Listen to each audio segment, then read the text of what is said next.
Cold flow, man.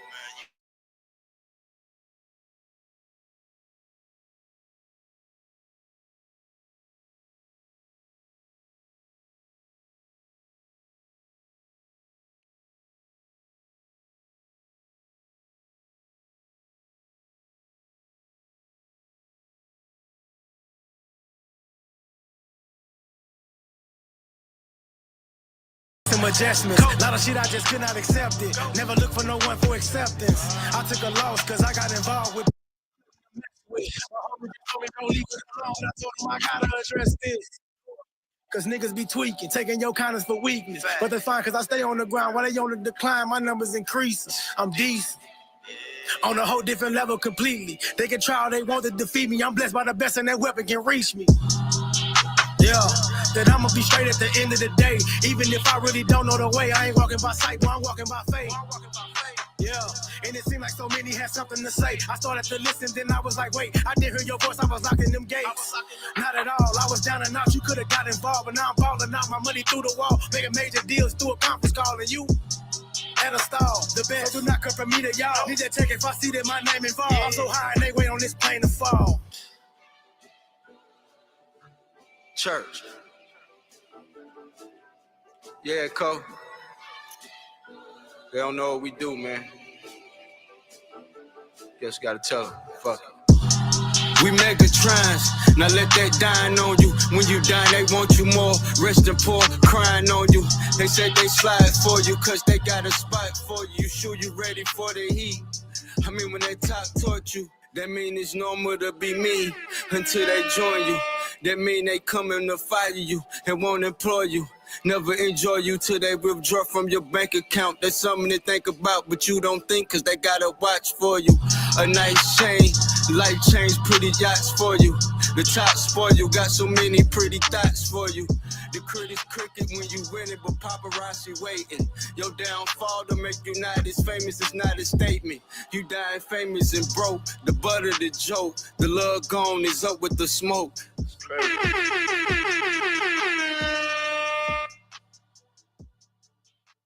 Grand Rising, Grand Rising, Grand Rising, and good evening, everybody.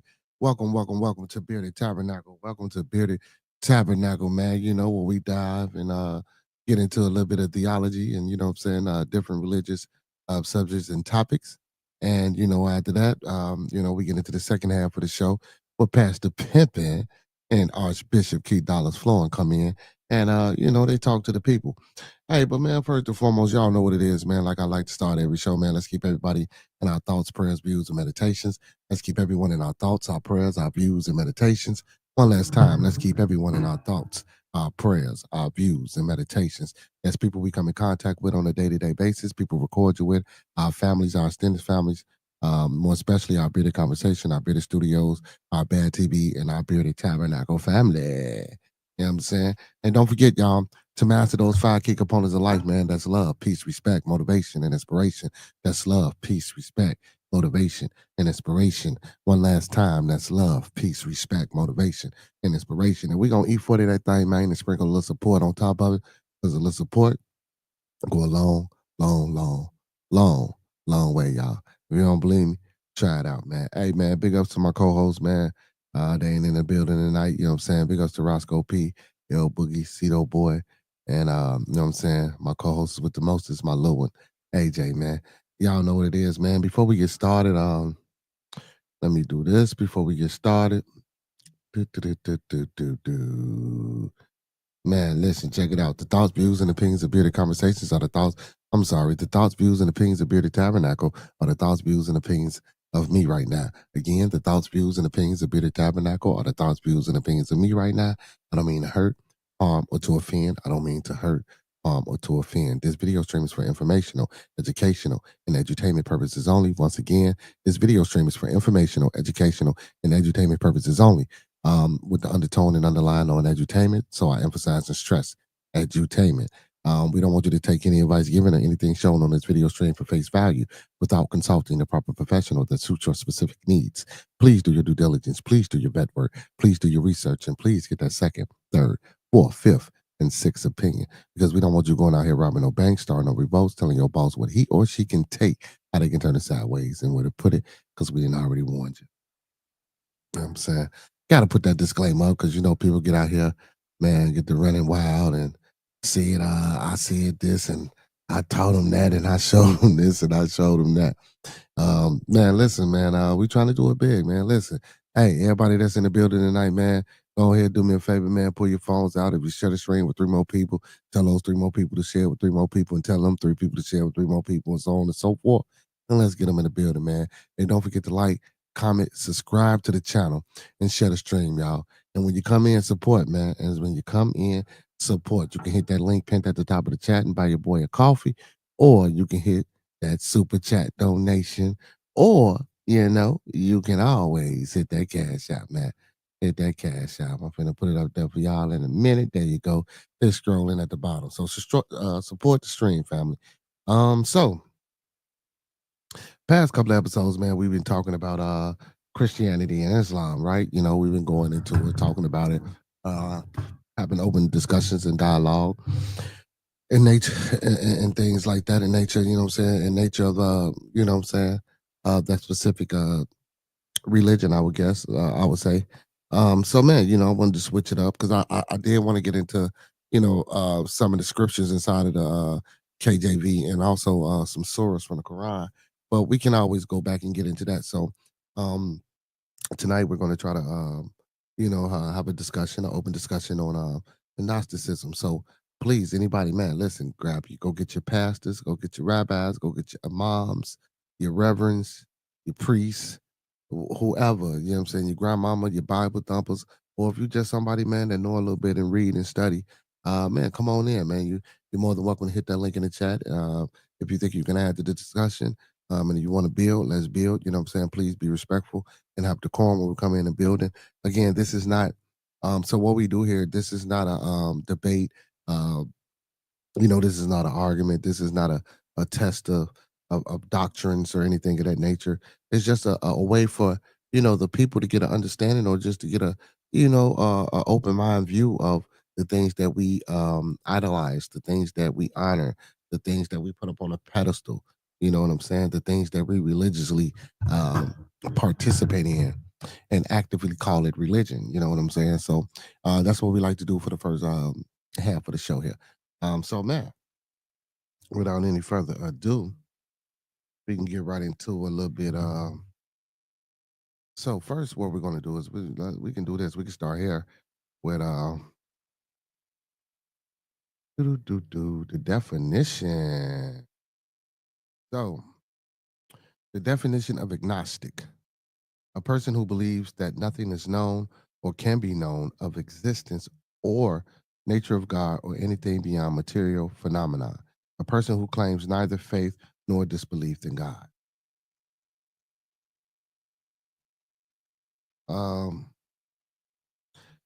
It says similar to skeptical and doubting.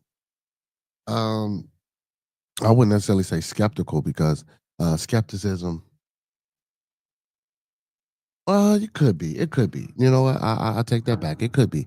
It could be. Not Gnosticism could in turn have a little bit of skepticism. So it says in religious context, having a doubtful or non-committal attitude towards something.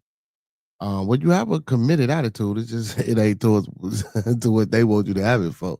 It's so origin English, the A is English and the Gnostic is English. So A in this means not.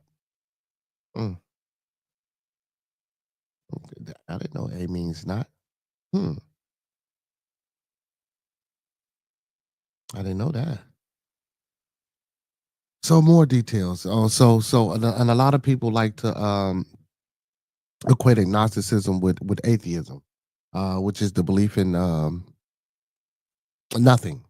Not the same as atheism. Atheism is a disbelief in the existence of God or gods. Agnosticism, on the other hand, is about the lack of knowledge or certainty, not necessarily about the disbelief. So it ain't that, so if you're agnostic, it doesn't mean that you don't believe in a God. You could potentially be like, okay, what is a God? If it is a God, you have to see evidence, you have to see proof. And people saying, well, hey, we get this all the time. Well, I know God is in my life because Who was that stopped me when I was finna do this? Or who was that saved my life when I was going to the universe? You. You know what I'm saying? Maybe who whatever answer you want to give. Some people say, well, that's God, and that's their proof, and that's what they, they spew out of their mouth to show proof and evidence. And guess what? Again, we all make and shape our own reality. So, I'm not going to say that they're not telling you a truth because they're telling you their truth. Now, their truth might not be your truth, but again, the atheist side of it, like they say, an atheist doesn't believe in anything. Versus agnostic mean, yeah, and it could be, I just don't know. You know what I'm saying? Like, it could be, I just don't know. Mm. So agnostics acknowledge that humans may not have the capacity to know definitely whether God exists. So, meaning, unless he cracked this guy doing our existence and he come down right here and tell us he's God, he exists, you know what I'm saying? That like agnosticism doesn't believe that um, the average, well, I can't even say average, that humans don't even have the capability or the capacity to understand a God or a God being in here in front of us. So, but you have Gnostic Christians, and, and Gnostic Christians, you get the Sophia or Sophia. I don't know if y'all get in tune with 607 Unc when he be talking about um the monad and God and Sophia and Abraxas and saying and Abraxas being the god over there behind the ice wall and stuff like that, and Sophia being the mother of creation. And we're going to get into that as well a little bit hopefully tonight. um So monad, for the ones that don't know what monad is, a single unit, the number one. A philosophy of Leibniz, an invisible and hence ultimately simple entity, such as an atom or a person. Biology, a single cell organism, especially a flagellate protozoan or a single cell. The monad. You know what I'm saying? So, but where it basically, because like people say monotheism, the belief in one God. Even though there's no such thing, because you can't just believe in one God. Because you got Jesus and He's a God, and then you got and God itself is an angel. So, if you believe in Lucifer, of course you can't. There's no such thing as monotheism because it's too much. It's too many other variables that's put into that's put into it. You know what I'm saying, for you to believe that that's monotheism, And again, let's look up monotheism. Oh, and I like to do this, like I say, I like to do this and go over certain words and give the people understanding of what we're saying and just not and not saying that you guys don't know. I know a lot of you guys know, you know. It's just that it makes it better this way, especially when we having a discussion of this caliber. So monotheism is the belief in existence of a one God. It is a core concept in various religions, including Judaism, Christianity, and Islam, where a single supreme deity is the focus of worship and devotion. Monotheism stands in contrast to polytheism, which involves belief in multiple gods. Here's a detailed look. Definition: monotheism, derived from Greek words monos, single, and theos, God, signifies the doctrine or belief that there is only one God. Key religions: the Abrahamic religions. See, and again, see now, because of the double talk. So if monotheism is the belief in one God, um, Christianity, Judaism, and Islam all have a different God. That's not monotheism because they're believing in different gods. But okay, yeah, you know what I'm saying. And what's crazy is, again, as I state, they're all Abrahamic religions or Abrahamic faiths. All of these religions and all of these nations. Because in the beginning, God came down to Abraham and told, well, Abraham or whatever, and told him that you will be the father of many nations, the father of many nations. You know what I'm saying? He went and got his, homeboy out of Iraq you know what I'm saying, brought him up, you know what I'm talking about, and told him he was going to be the father of many nations. And those nations are Judaism, Christianity, and Islam. You know what I'm saying? So, and distinction from polytheism. While polytheism involves the worship of multiple deities. So, and again, you do we do worship Jesus. We do put him on a pedestal. He is his father's son, and it was like, and if he performing miracles and regular humans can't perform miracles, he doing things that's godlike. Yeah. Monotheism centers. I'm sorry. While polytheism involves the worship of multiple deities, monotheism centers around the belief and worship in a single unique God. The distinctionism from heathenism. Heathenism is also known as monolatry, and is the worship of one God while acknowledgement exists of others. This contrasts with monotheism, where the existence of gods is typically denied. So, and that's not true. That's not true. So it says where the existence of gods is typically denied. So in Christianity and Judaism, um other gods are not, their existence is not denied. Just the claim of them being the ruling God of humanity's way is the question. Because again, as I stated, the very first commandment, I, the Lord thy God, what I'm saying, your God, you know what I'm saying? You should not put nothing or no other God before me. You know what I'm saying? So if he's telling you don't put no other God before me, even the creator, even your God, even the God of the Bible, the God of the Jews, Isaac, Abraham, and Jacob, they even like,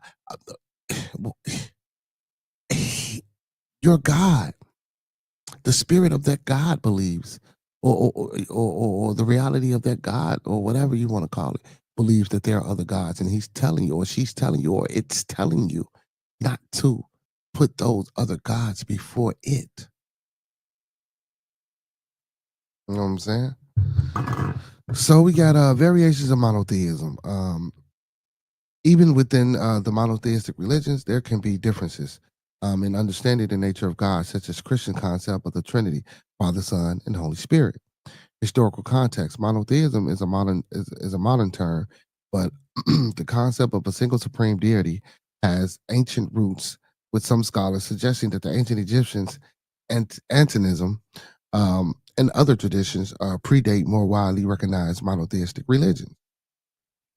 Which is true because they get the whole Psalm. All the Psalms come. The book of Psalms comes from Kemet. That they put in the side of the KJV. Yeah, so I mean, we just got to be a little bit just a little bit more detailed and meticulous in the things that we read. You know what I'm saying? That's all. That's all. Be a little bit. So, monad Gnosticism. In some Gnostic systems, the supreme being is known as the monad. The one, the absolute, aeon, teleos, the perfect aeon, a Bithos, deputy of perpetuity, um, proarch, before the beginning, hierarch, the beginning, inevitable parent, and or primal father. The monad is an adaptation of concepts of the monad in Greek philosophy to Christians' belief. The Apocryphon of John, written C 120, gives the following description: the monad is a monarchy with nothing above it. It is he who exists as God and Father of everything, the invisible, one who is above everything, who exists as incorruption, which is the pure light into which no eye can look. He is the invisible spirit, of whom it is not right to think of him as God or something similar, for he is more than a God, since there is nothing above him. For no one lords is over him, for he does not exist in something inferior to him, since everything exists in him. For it is he who establishes himself. He is eternal, since he does not need anything for he is total perfection.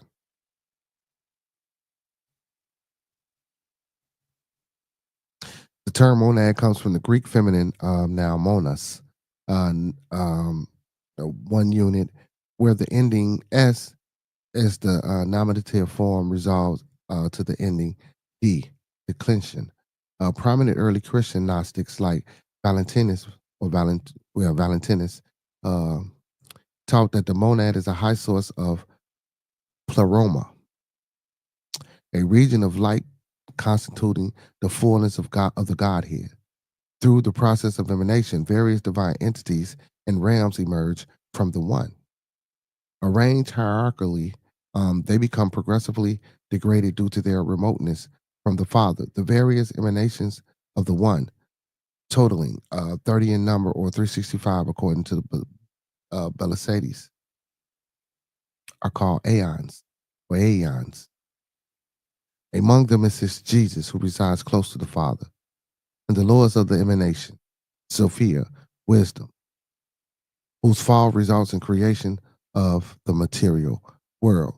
Because they give Sophia, they say Sophia is responsible for all the material things, that's in the world.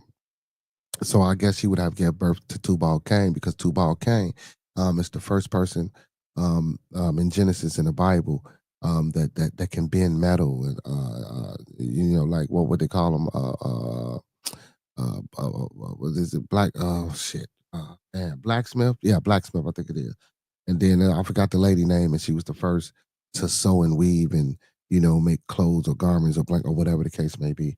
So the material things. So we can get into that too when we go back to Christianity. So I'm a sidetrack that and write that down. We could talk about who Tubal Cain was.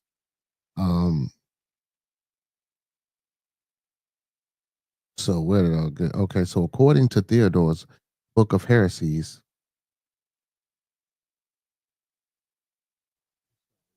sorry. Hey, okay, so now according to the Theodoret's Book of Heresies, the Arab Christian Monaminos used the term monad to mean the highest god that created lesser gods or elements similar to aeons. It says in some variations of Christian Gnosticism, especially those deriving from Valentinus, a lesser deity known as Demiurge. See also Neoplatonism. Neoplatonism, and Plotinus has a role in the creation of the material world separate from the monad. In these forms of Gnosticism, the God of the Old Testament, of course, they say YHWH or Yahweh or Yahweh Shai, it's often considered to have been the demiurge, and not the monad. Or sometimes different passages are interrupted as referring to each. According to Hippolytus of Rome, the view was inspired by the pantheons. I'm sorry. According to Hippolytus of Rome, the view was inspired by Pythagoreans, from whom. So, and if you guys are not in tune with Pythagorean is the brother that's responsible for the Pythagorean theorem. It's a mathematical equation. So. Brother DJ Overtime, what's going on? Peace and love, peace and love. Yeah, most definitely, man. Appreciate you. Hurricane in the building. What's going on, Hurricane? Yeah, man, we getting into Gnosticism tonight, on Beer the Tabernacle. I want to give y'all some fat for y'all here before the pastor and the archbishop come in. You know what I'm talking about? Yes, sir. Yes, sir. So, oh yeah. You ain't know Hurricane was my brother. That's Pastor Kane. Pastor Kane. You're more than welcome to hit the panel too, brother. What I'm saying, and great hood services earlier today, brother. Both services were amazing, brother. You know what I'm saying? And big ups to you for what I'm saying, bringing that to us. You know what I'm saying? Those services that you did, brother. You did us a good service, good service. So again, so like I said, Pythagoreans theorem It's a mathematical equation. So, and we all should be familiar with that. But again, um, for whom the first existing thing was monad, which begat the dyad, which begat the numbers, which begat the point, begetting lines, and so on. Pythagorean and Platonic philosophers like Plant- Plotinus and Porphyry condemned the gnosis that would later characterize Gnosticism system for their treatment of the monad or one. See Neoplatonism and Gnosticism. Uh, and we're going to get into those as well.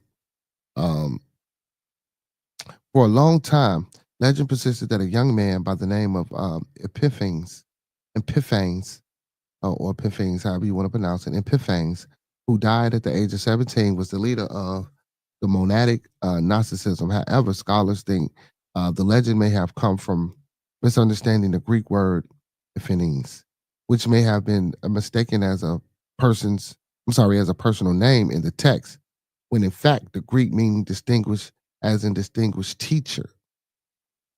So um, maybe he wasn't the leader, but maybe he was like a teacher.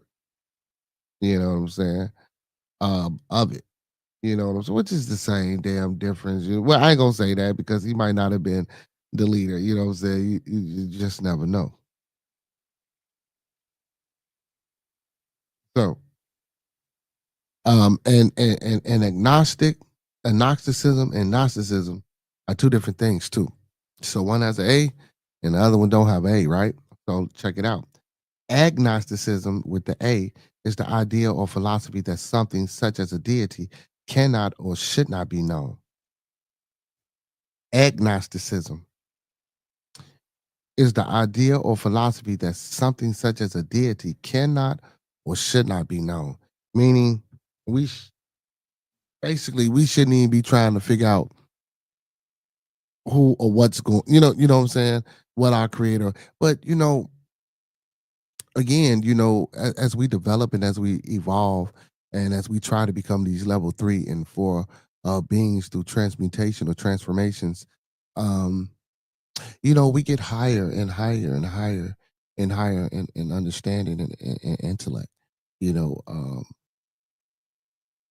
it, it's not a wonder that we question who we are and what we are and where we're from, and due to such a vast intelligent design that's placed upon this universe and other universes, because I'm pretty sure this is not the only universe. This is just something that we can wrap and formulate our mind around. You know what I'm saying? The instruments, tools, and gadgets that we see to try to calculate and figure out the space that's around us. So I'm pretty sure there's other universes and dimensions and things like that out there. So but again, agnosticism means, like, again, we shouldn't even be trying to figure it out, and we can't figure it. And that's why we get so many arguments, or we get so many taboo such well, I won't say so many taboo, but such a taboo put on the discussion of religion, and what to talk about and who to talk about and who this is, and Catholicism is its own thing. That's another. We're gonna get there in a minute. Well, not in a minute, but another time. DJ Overtime says, I've been hold on, let me put this up there on the screen and read it for you, brother. Uh He said, I've been trying to learn more about Gnostics and agnostic, and why people follow blind faith instead of doing their own research. So, again, like I say, I'm not trying to turn one's minds around. All I'm trying to do is just open their minds up and listen. Because at the end of the day, guess what? Even if you do learn all these, because let me tell you something. Because look, so a person that goes to steal out of a store, they know damn well it's a possibility they can get caught and go to jail and do some time or whatever the case may be. But guess what? They still make the decision to do it, right? Your mind can be open man. It can be open, wide open. Pause. You feel me? Your heart can be wide open. You still could come over here on Bearded Tabernacle. You still can go over there with Pastor Kane. You know what I'm saying? And the Hurricane-ites. You know what I'm saying? And get all this good information and still have faith and a belief in your God. And listen, ain't nothing wrong with that.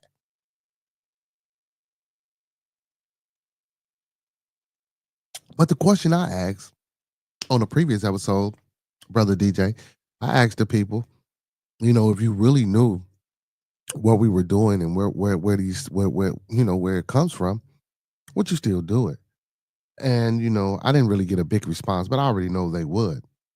So, Gnosticism with the G, not agnostic, Gnosticism. So again, I consider myself, and a lot of people be confused. So so a lot of times I tell people I'm agnostic, right? And when they hear agnostic, first thing people hear is Gnosticism or Gnostic or whatever. But it's a difference, and they try to group me into that realm or that category, which is fine, perfectly fine, because I can still, I know how to, what I'm saying, dodge and weave and explain. Um, yeah, I know you spelled it with a K, but I know what you meant, brother. I know what you meant. I know what you meant. I know what you meant. I know what you meant. So Gnosticism, from gnosis, knowledge, is the idea or philosophy that something such as a human or even divine spirit can and should be known. It is a synonym for epistemology.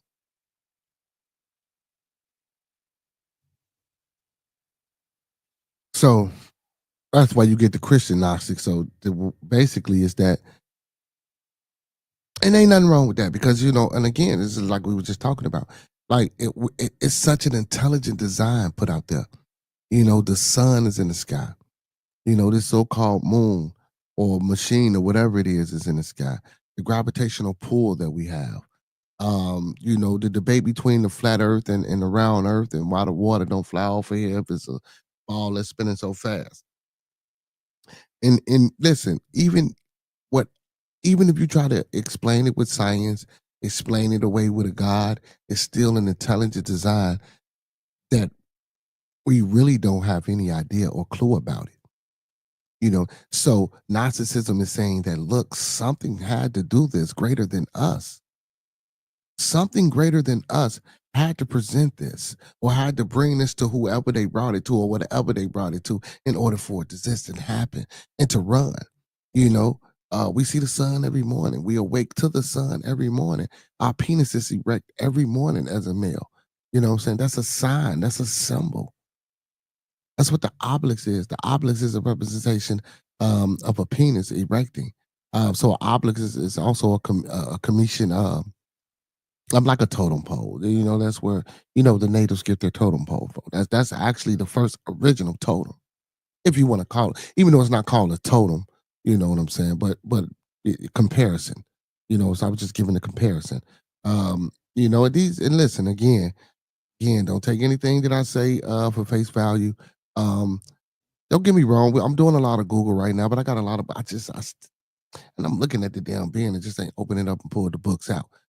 So, but listen, you go look it up. This ain't, and again, I'm not up here to try to deter you or turn you away from your belief. We just having an open discussion about things that I think we should have more discussions about. Um, yeah, so that's the difference between agnostic and Gnosticism. So let's look up epistemology. Epistemology. I'm sorry.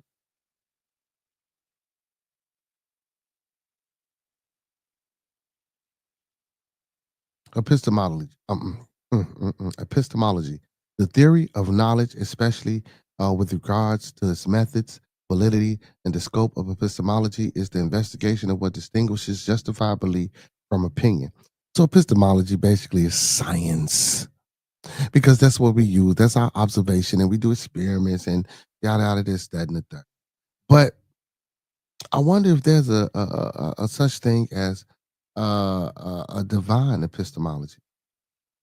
And then you have ontology.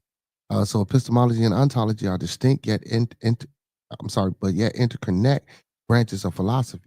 So epistemology explores the nature of knowledge and how we acquire it and the limits of what we can know. Ontology, on the other hand, deals with the nature of being and reality, examining what kinds of things exist and how can relate to each other. So, and I guess the connection would be because I believe we are all connected in a way.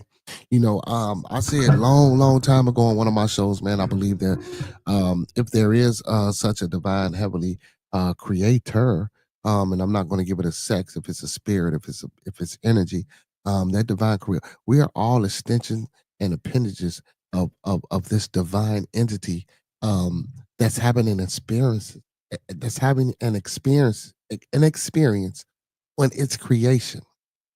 You feel so? We're not necessarily here for real. You know what I'm saying? The earth was this entity creation, and again, it was null and voided. With nothing here, and nothing to play with. It just like a child sitting in a room with no toys. You know what I'm saying? And then you give it toys. And now that this child has toys, it has something to play with. You know what I'm saying? So we're the toys that was given.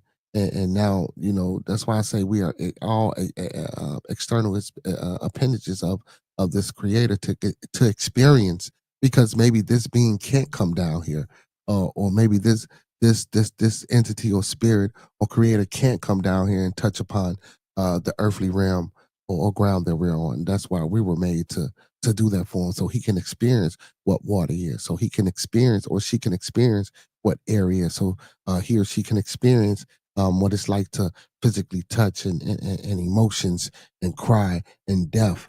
You know what I'm saying? And it's also a thing called the mycelium connection.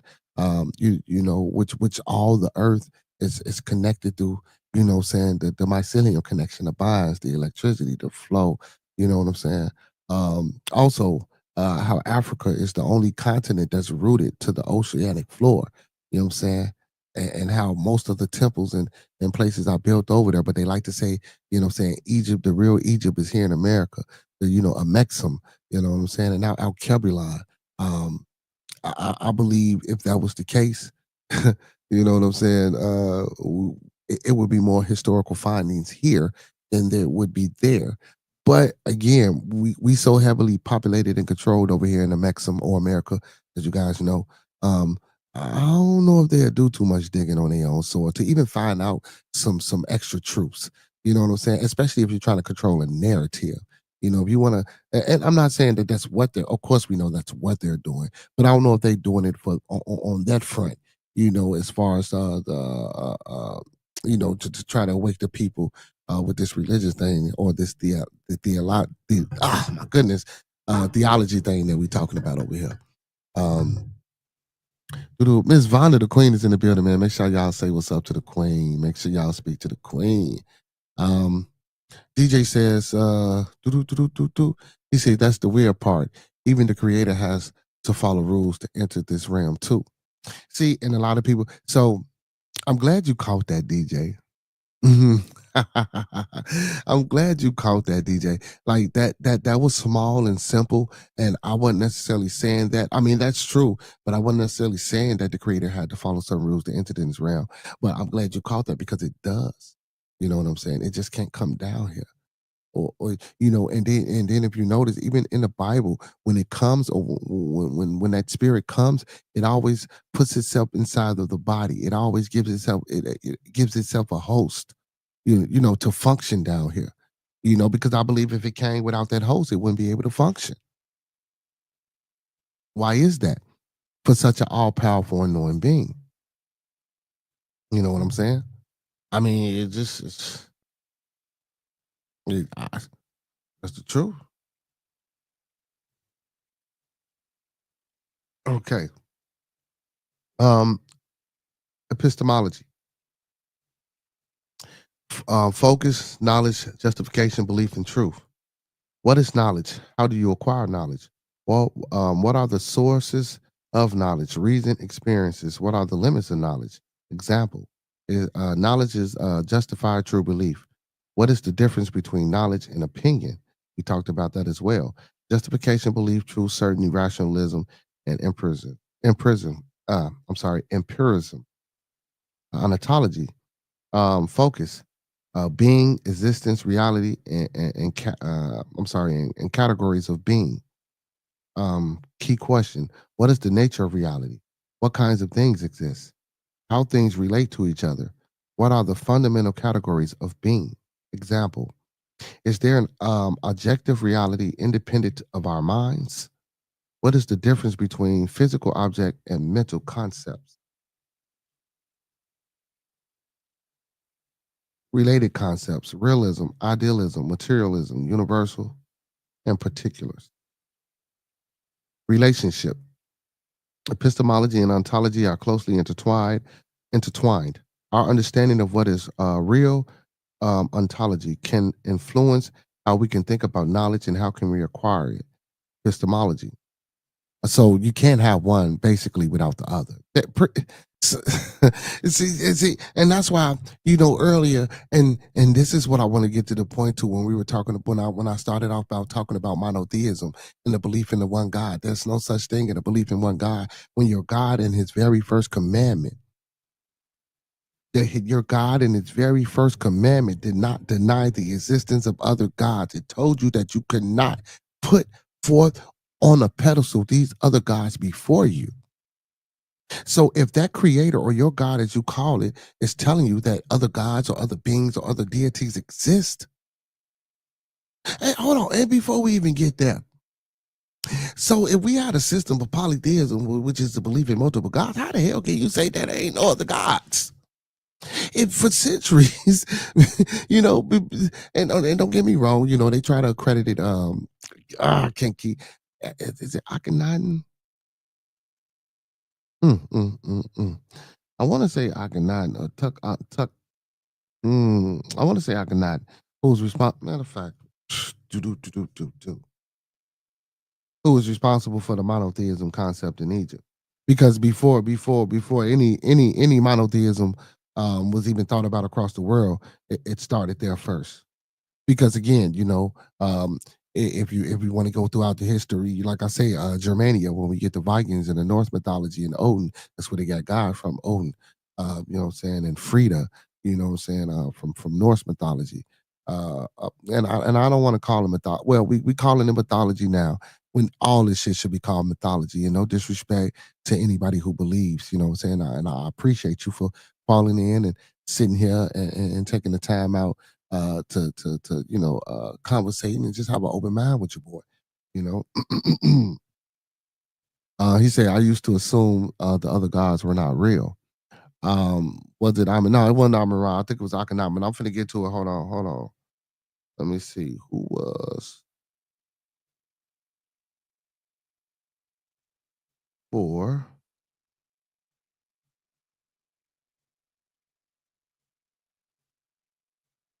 Okay.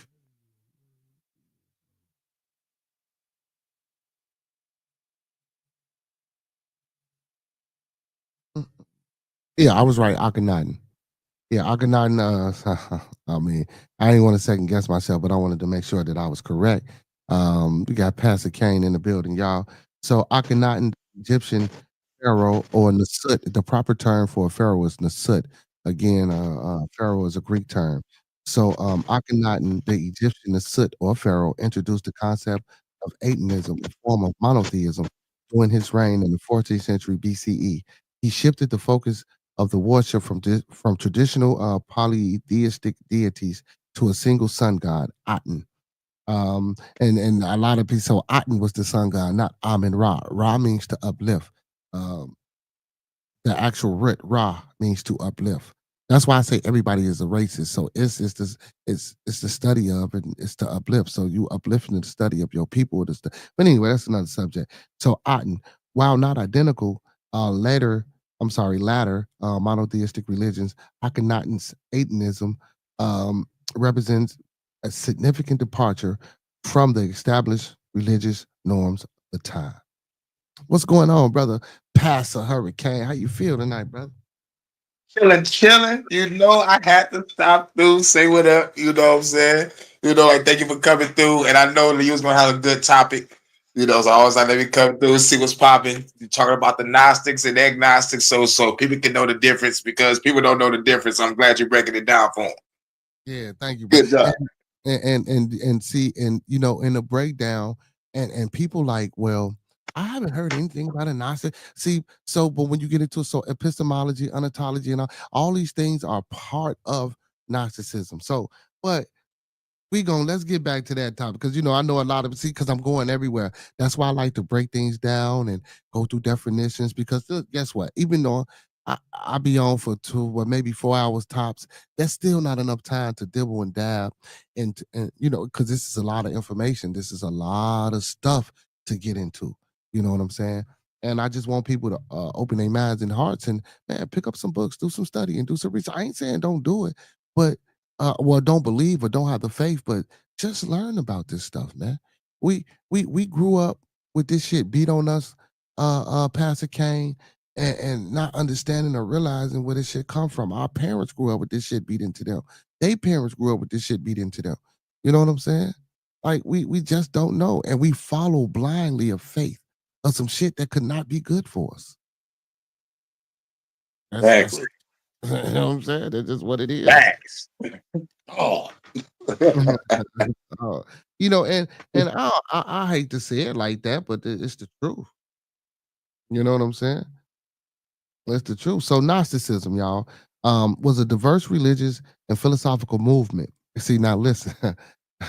So is it so listen, religious. They didn't say it was a religion. So it was a religious and philosophical movement that flourished in the first and second centuries CE, emphasizing personal spiritual knowledge, gnosis, meaning gnosis as a means of salvation.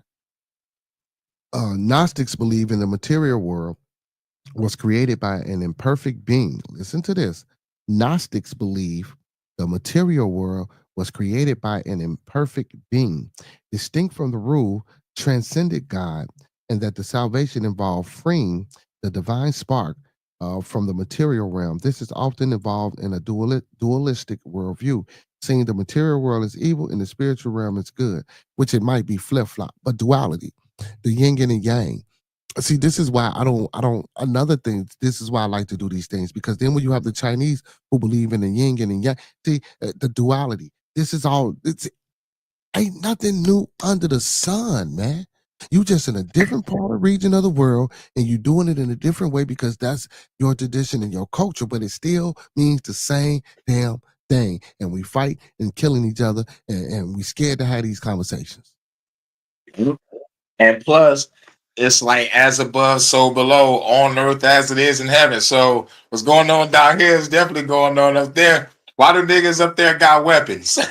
Why do niggas got a flaming sword? Like, who y'all fighting? If these demons is weak as fuck. Yeah, hey, talk to the people for a minute, Hurricane. Go ahead and keep filling me. I gotta take this phone call real quick. All right. Shouts out to everybody. Yeah, and going back to the Gnostics, what they said, how this so-called God was born, he was an imperfect being. And going back to Sophia, she wanted to have this child, but it was supposed to be like an order or some type of union up there in the pleroma. But she was like, I ain't want to do this shit. So she was like, let me do this shit on my own. So she made it with herself and created an imperfect being and was like, oh shit, and just threw that bitch in the darkness. I talked about it earlier on the hood service. But yes, it's good to go back to it because like this is what the Nazis believe. It's like, this God is imperfect, this God is evil. If you go back to the Old Testament and just see, and then when you read the Nag Hammadi scriptures or the secret book of John or the Apocrypha of John and compare it what Yaldabaoth was saying compared to what Jehovah was saying or Yahweh, you'll find out it's the same person. There's too many similarities.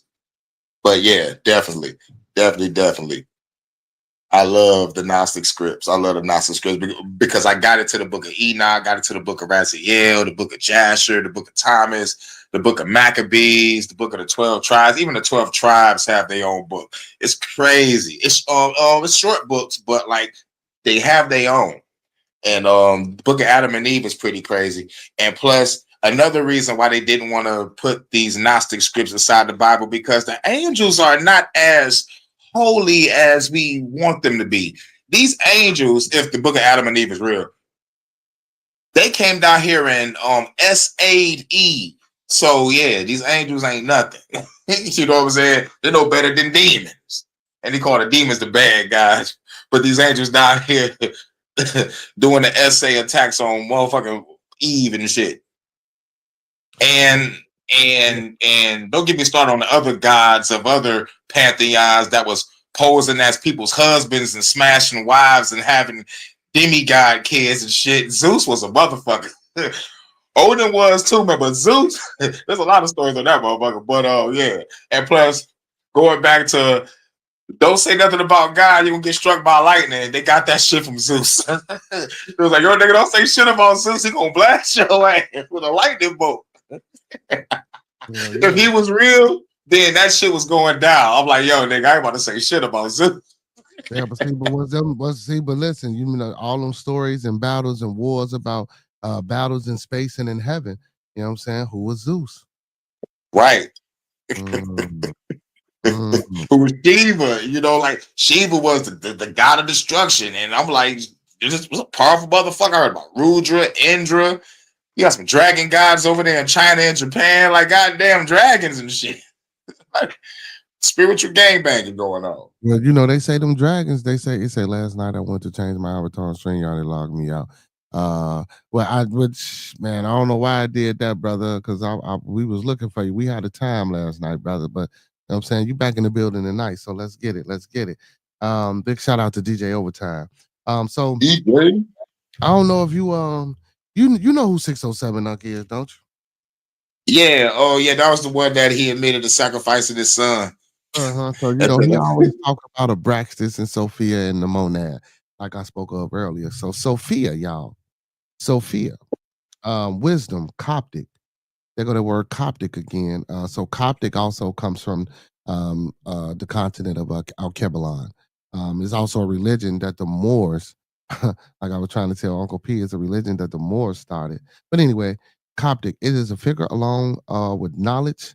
What did it say? Along with knowledge. It said Coptic among many early Christians, knowledge theologies grouped by heresiologists. Okay. Irenaeus as Gnostikoi, knowing, is a 17th century term expanding the definition of Irenaeus groups to include the syncretic faith and the Greco-Roman mysteries. In Gnosticism, Sophia is the feminine figure, analogous to the human soul, but also simultaneously, one of the feminine aspects of God. So listen. So is it an imperfect being, or is it the feminine aspect of God? It was the imperfect being that she created. See, like she was supposed to be the embodiment of wisdom and all this goodness, but she didn't want to follow the rule. Yeah, no, but what they're saying is, listen, that's what I'm trying to tell you. So what they're saying, this Sophia was the feminine aspect of God. So I'm going deeper than just she was an imperfect. If she's the feminine, just like when we talk about the masculine and feminine, and you can't have one without the other, and it's an equal balance. And just like if you believe in the Bible, when God made man, and when he sat man down or put him to sleep, and he took that rib out, that's when the feminine divine got separated from the man. You know what I'm saying? And it was all put inside of the woman, you know, the nurturing, the caring, the loving, you know what I'm saying? Because before that, it was all lust, because we had to take care of the animals. We had to nurture the animals. We had to love the animals. We had to love the trees and everything around us, because we didn't have a helpmeet. Remember? So when he laid that down, so that's why I say aspect. When we're talking about aspect, you know, if God created this world and he created this sand, you are it. You are him. You are she. But again, any creation story that I know is always two. It's always a dual process. It's never a one. So that's why I say, is it an imperfect being, or is it an aspect of, or the feminine aspect of God? You know what I'm saying? Because they like to put God as a man and off to his own. But again, as we read the Bible, the feminine aspect, looking at it from your perspective and putting her back in the pleroma. And yeah, like she's the feminine aspect, but she just didn't want to listen to the male aspect of what they had to do. So she was like, fuck it, I'm gonna create this being on my own. and then that's where we get Jehovah and Yahweh and Yahweh all Jesus connected. and all them, yeah. So it Yep. says, so it says, simultaneously, one of the feminine. Wait a minute. In Gnosticism, Sophia is the feminine figure, and now it says simultaneously one of the feminine aspects of God. I'm sorry. Gnostics held that she was Ziggy, or female twin of Jesus. Oh, yeah. Now they wilding with that one. Listen. They wilding with that one. They reaching with that one. Listen, or female twin of Jesus, i.e., the bride of Christ and Holy Spirit of the Trinity. She is occasionally referred to the term Akamoth, Hebrew, and as Prankikos or Pranikos, in the Nag Hammadi. So in the Nag Hammadi text. Sophia is the newest aeon or anthropomorphic emanation of Godhead. So many Gnostic systems, particularly those of Syrian or Egyptians, which is all in the same fucking. But again, just like you got your different denominations of Christianity, your different denominations of Muslim sects. You know what I'm saying? Also, you have different denominations of Judaism as well. You have different Jews. All Jewish people ain't the same Jewish people, y'all. So just let y'all know that. Right. That's why we got Jewish. Fuck is a Jewish. Kind of like, sort of like, you feel me? And so it says, teach the universe began with the original, unknowable God, refers to the parent, Pythos, depth, or the monad. From the primordial source, a series of emanations or aeons emerged. Those aeons which appeared in male-female pairs called Zazigis, collectively from the pleroma, or fullness of the divine. This concept emphasizes the aeons are not separate from the divine, but the symbolic representation of his attribute. So again, the concept emphasizes that the aeons are not separate from the divine, but are symbolic representations of his attributes. The transitions from the immaterial to the material, from the non-menal to the sensible, is brought about by the flaw or passion of or sin in one of the antheon. And it says in most versions of Gnostic mythos, it is Sophia who brings about this instability in the pleroma. Of course, and again, this all trickles down to how Eve bit the apple. It's always the woman's fault. This is what. When it comes to Eve, she was a human. But Sophia is in the pleroma, in the highest of the heavens, before heaven was even thought of. So she didn't listen to the male, I guess the male aspect of God, while she was the feminine aspect, knowing that you gotta have man and woman to create the child. I guess it's the same order in heaven, like as above, so below, on earth as it is in heaven, so I guess the order is the same up there, and she fucked it up. We gotta blame her. We can't blame Eve no more, y'all. We can't blame Eve no more. This is crazy, man. They blaming everything, right? But still, it's still all go back to a woman, though. So it seems like all these. Okay, yeah, okay. That part. Woman's fault. Why is everything a woman's fault? You know what I'm saying? I said, in turns, bringing about the creation of materiality. So meaning basically. And who's in this earthly realm, who would you say is more or more keen to be materialistic? We would say women, right? Women like to go shopping. Women like to look nice. Women like nice things. And the beauty industry is like $80+ billion. So yes, y'all women look beautiful. So 80 billion. So the queen said, so the woman didn't listen to her man. Nothing changed there then. So DJ Overtime said, now listen. So y'all got to keep up. So DJ says, so the creator of all made Lord deities, creators too, aka gods. So listen to what he said. So and then we got to think about this, y'all. So what when we're talking about this Gnosticism and the Gnostic, this is a system before the so-called Isis or Esau or Jesus as we know it. You know, in our era, in our time, from when the Bible was transliterated into English and given to us, from Greek, which is the Septuagint. Now, all the Septuagint is just the Greek version of the Bible. So basically, whatever language you was, you had a version of the Bible in whatever language. So that shit really don't mean. Now, anyway, I ain't saying it like that, but I'm just saying Right. but if I don't understand what you're talking about and I got my own version, it's different. You know what I'm saying? So Yep. all these things are translations and things that come. This shit is wow. It is wow. Hey, but look, I love talking about it. And big up to Pastor Kane for being in the building, man. You got a well-versed knowledge on the subject, man. Oh yes, I studied this shit since 2009. This was the first shit I had to study once I was deconstructing from Christianity.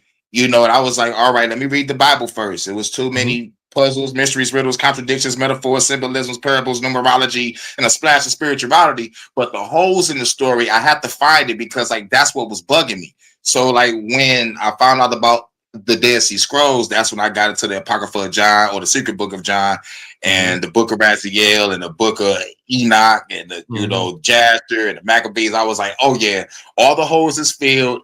Then I found out the history on how I got to this land, and I was like, nope, can't fuck with Mm. it. So, so according to some Gnostic texts, the crisis occurs as a result of Sophia trying to emanate without her what is it? ZG, whatever, CGG, or whatever. So basically Sophia just came down here and tried to do some shit on her own without waiting on Jesus. Basically, is what they trying to say. Or in another or in another tradition, because she tries to breach the barrier between herself and the unknowable Bythos, meaning she tries to breach the realm between her and the Almighty or the Monad, the original, the one, the Creator, the one that's self-existent. So after cataclysmically falling from the pleroma, well, didn't the devil fall? Never mind. Okay, and didn't some angels fall? Okay, so It after. was from the heaven that Sophia's creation created. Like once he was cast out, like he just started creating shit that made his own heaven. And then like they spun from that shit. But Mhm. yes, it still talks about a fall though. It all circles back around into a great fall. Yeah, the falling from Paroma, Sophia fears and anguish of losing her life just as she lost the light of the one. So if she's a deity and a god, how can she lose her life? Okay. So can the person that created her never mind. We ain't gonna go there. So causes I will, because I talk about it. I'll be like, shit, I'm the God killer. I know God is gonna catch these hands if he real. I'm just This saying. is for all the people through pain and suffering. I Mhm. do it for y'all. I do it for y'all. So causes confusion and longing to return to it. Because of these longing matters and soul accidentally come into existence. The creation of the demiurge, also known as Yal Daboath Y'all the bay off. or Y'all Yal the the ball. Boss or Yal the Boss, um, Yep. is also is also a mistake made during this exile. The demiurge proceeds to create the physical world in which we live, ignorant of Sophia, who nevertheless manages to infuse some spiritual spark of pneuma into his creation. It says, in the Pasitis Sophia, Christ is sent to bring Sophia back into the pleroma.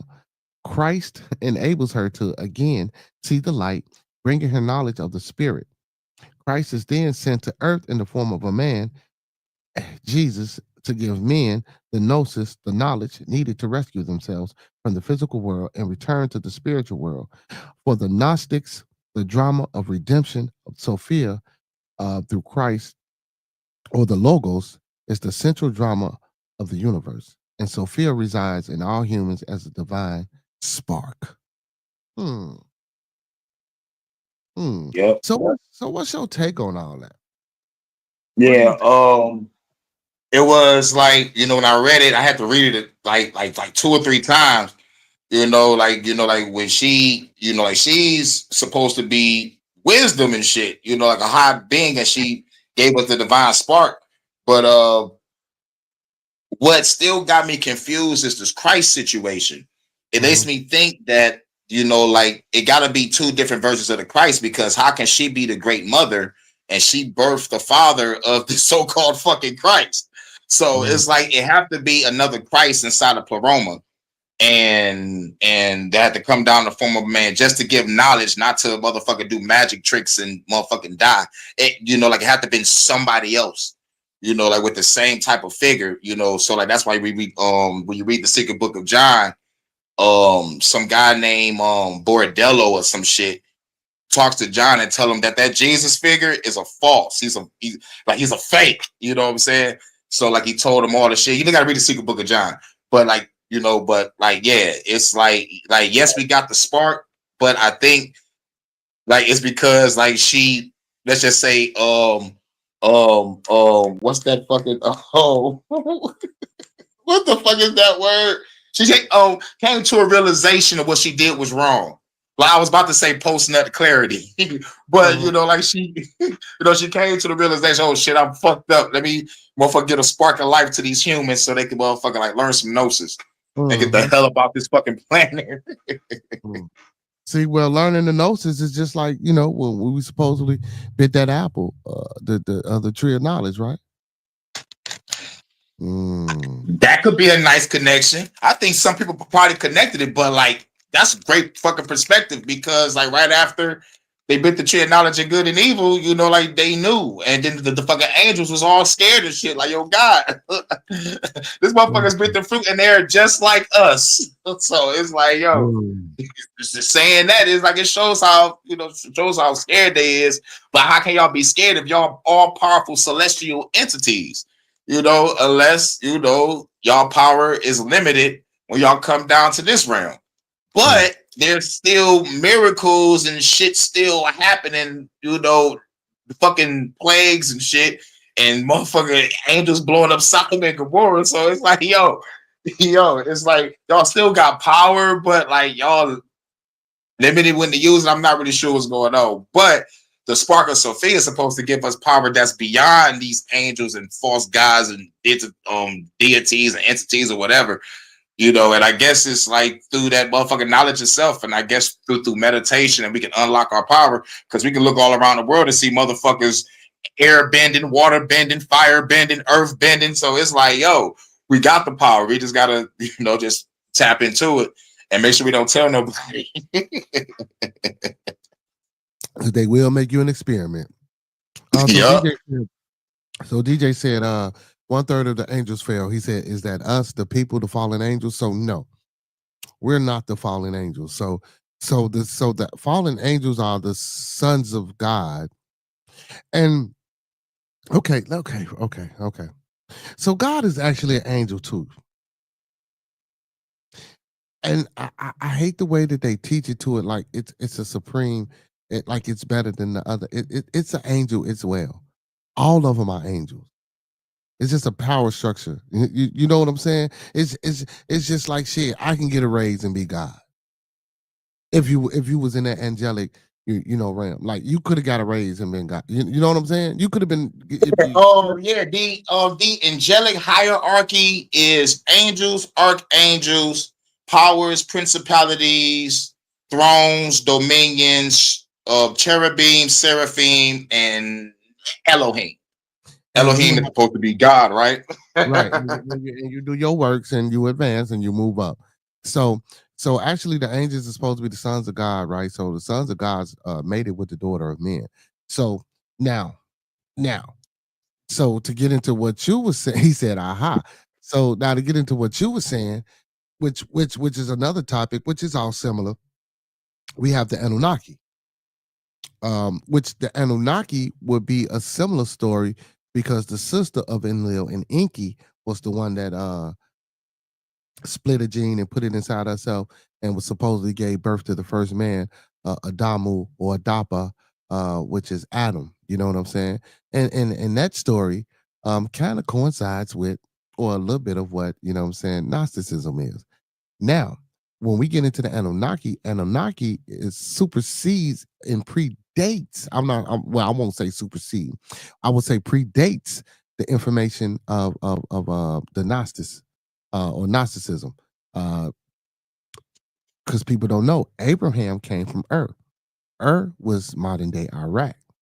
The Emerald tablets are said to be carbon dated and predated long before any other Essenes, Pharisees, Sadducees, Zoroastrians, or any other religion that you can think about was put on this earth.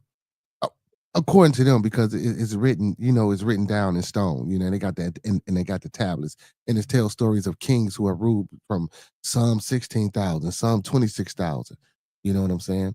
So you got Abram from over there that came over here, you know what I'm saying? And then you got this God telling him he gonna be the father of many nations. So now he's responsible for Judaism, Christianity, again, like I say, and Islam. But he's only responsible through these Anunnakis, right? Because again, you got to think about it. His oral traditions are what the original traditions of his land and of his people. And the Bible also speaks of the Anunnaki. They don't say Anunnaki, but they say the Anu or the Elohim. And we could say Elohim could be the Anunnaki. And Could be. When it comes to the angelic rank system, if you're going by the rank system, yep. Yeah, because they were from different solar system and things of that nature as well, and they had hierarchies, just like the species that they had doing the work for them. They were actually stronger than the Anunnaki, but the Anunnaki had some control over and made them do the work. But they rebelled against the Anunnaki. You know what I'm saying? And they I forgot the name of the group, but they were monsters. I think it was the Agiki or some shit. Or something like that. Yeah. So they rebelled against the Anunnaki. And the Anunnaki was like, well, shit, man, we can't afford this. Like, we gotta create some humans. We gotta create some slave labor. And that corresponds with the Chitauri origin story, where the aliens came down from Mount Kilimanjaro and they forced the people that was already here. They didn't have no race or gender, and they forced them into these caves. One, I guess like one red, one green, and whoever went out, the green was women. Whoever came out the red was men, and then it caused a conflict and confusion and shit. And like they have to try to control these motherfucking people. Just look up the Chitauri people. I think like it connects to the reptilian shit, but it kind of got the same story of like how man was created a little bit, like just a little, but it's a little off because like the shit that went on, it was like they gave us gifts of like so-called gifts of being so-called workers or some shit, or like motherfucker giving us the gift of like knowledge and talking, because we wasn't speaking, we was doing some shit telepathically. And I was wondering, I'm like, how the fuck is these people eating? And they said something about like they motherfucking see an animal and they motherfucking connect mentally and it just gives itself up to be eaten. I'm like, okay, this is some shit. This is some story time shit. So I'm like, yo, like trying to read all these origin stories. I don't even know which one is real, which one is not. But I love how most of them had the similarities because it all adds up to humans being workers for the gods or for the aliens or for whatever entity that came down. Okay, so question, do you think the similarities are put there to throw us off, to keep us on the same track as to say, well, it came from somewhere, or it can't be different from what was known earlier? It's all a derivative or knockoff. I don't want to use the word knockoff, or a lesser understanding or philosophical point of view of what I'm saying our ancestors knew, because they all, like you say, they all have a similar story. They all damn near linked to each other, which makes you be like, not like how we okay, well, if she did this sounds like the Anunnaki. Well, damn, if she fell from grace up there in heaven, Sophia, and created materialistic shit, Eve bit the apple and man fell from grace on. Like, do you think they constructed that story, all these stories that way, to keep us still in the same, to keep, you know what I'm saying? Like, so we still believe like in a comparison or in something that's like what the fuck, what's the word I'm looking for? Something similar.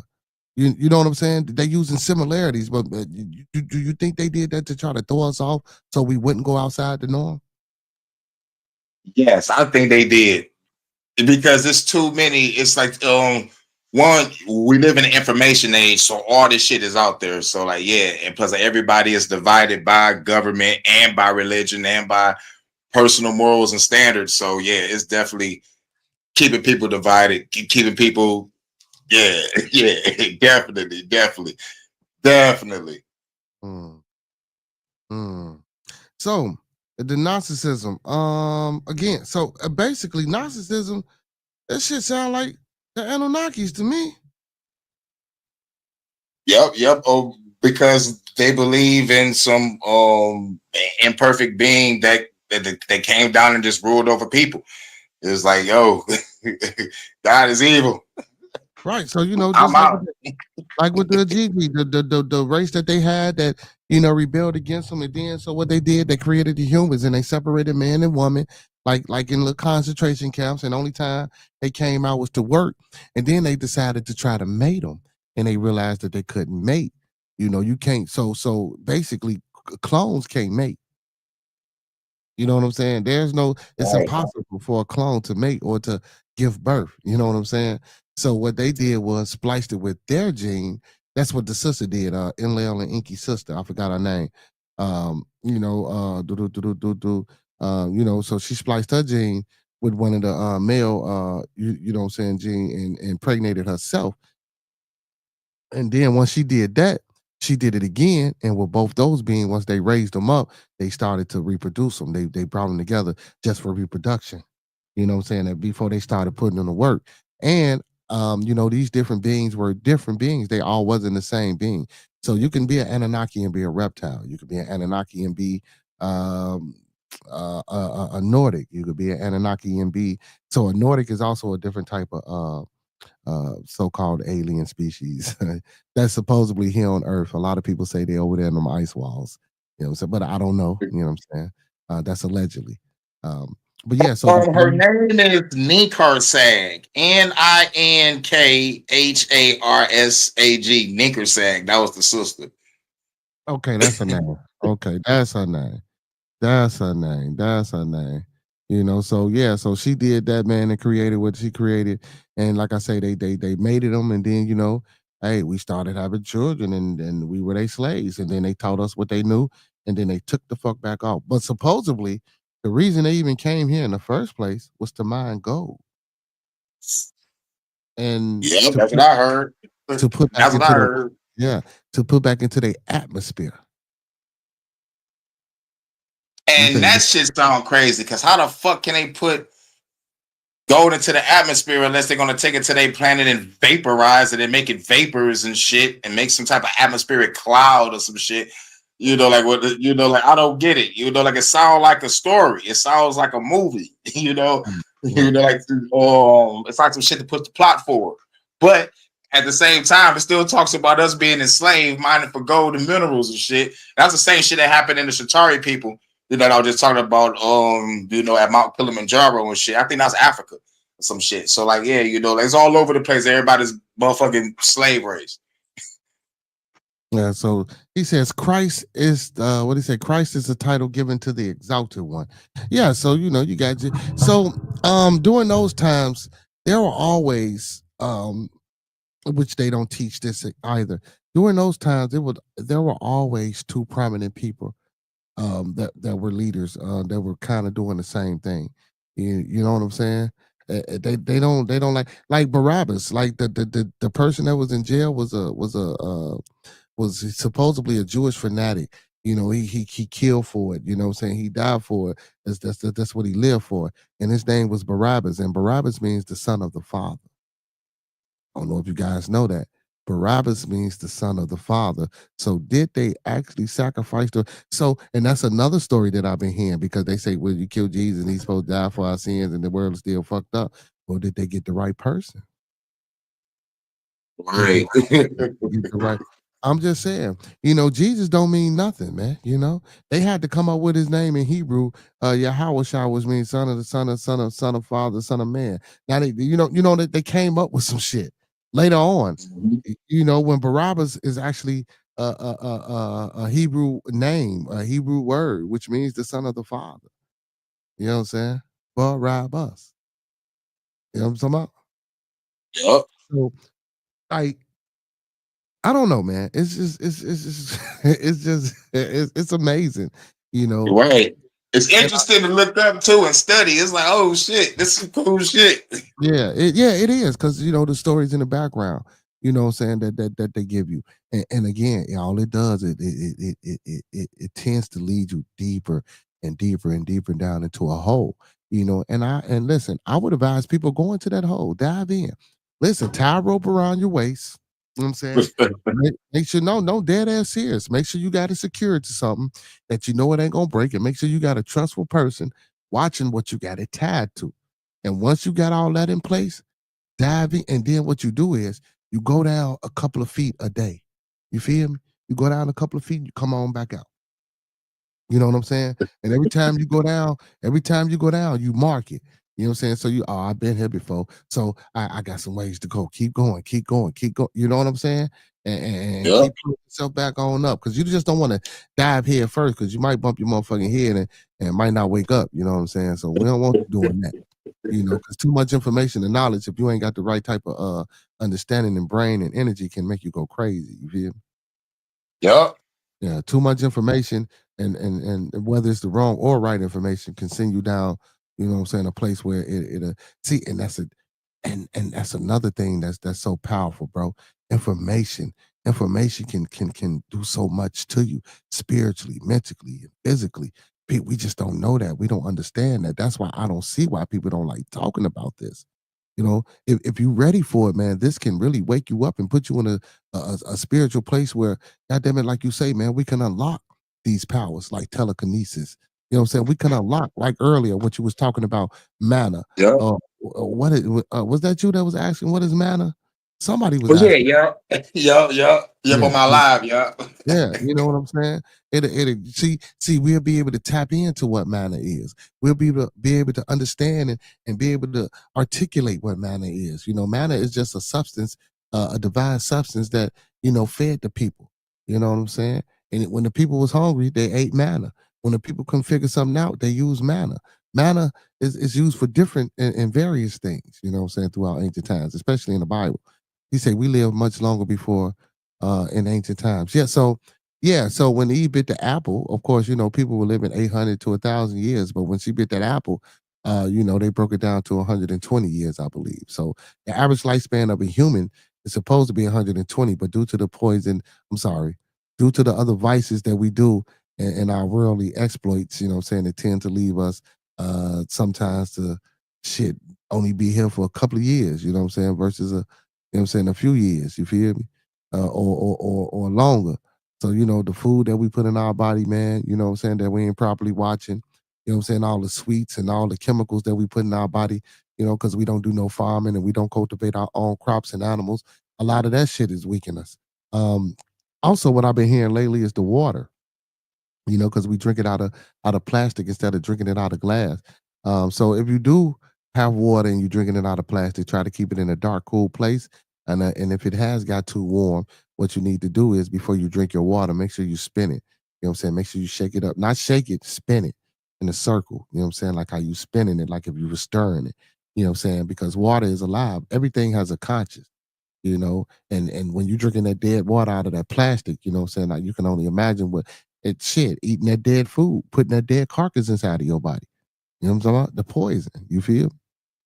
Yeah. It's a certain way you're supposed to prepare what you put into your body. So it's the same thing with the water, with the liquids, you know what I'm saying? So that's just something, on a metaphysical level, for people to probably go look up and partake in if you believe in that. You know what I'm saying? I've been here, and what's crazy is, bro, when as soon as I wanted to do this and talk about this, boy, I started seeing 607 talk all type of crazy shit. So I'm like, damn, nigga, I was gonna say that like you was out here, but don't nobody really be paying him no attention though. They do, but they don't. You know, they do it because he act a damn fool. You know what I'm saying? So they gonna pay him some attention. But when we really trying to give you a contextual overview and breakdown on it, we can't even get 10 people in the building to get this knowledge. First thing they come in and say, oh, well, God, this and this, that, and that's wrong. And why are you talking about that? We don't believe in that. Like, cause y'all silly, man.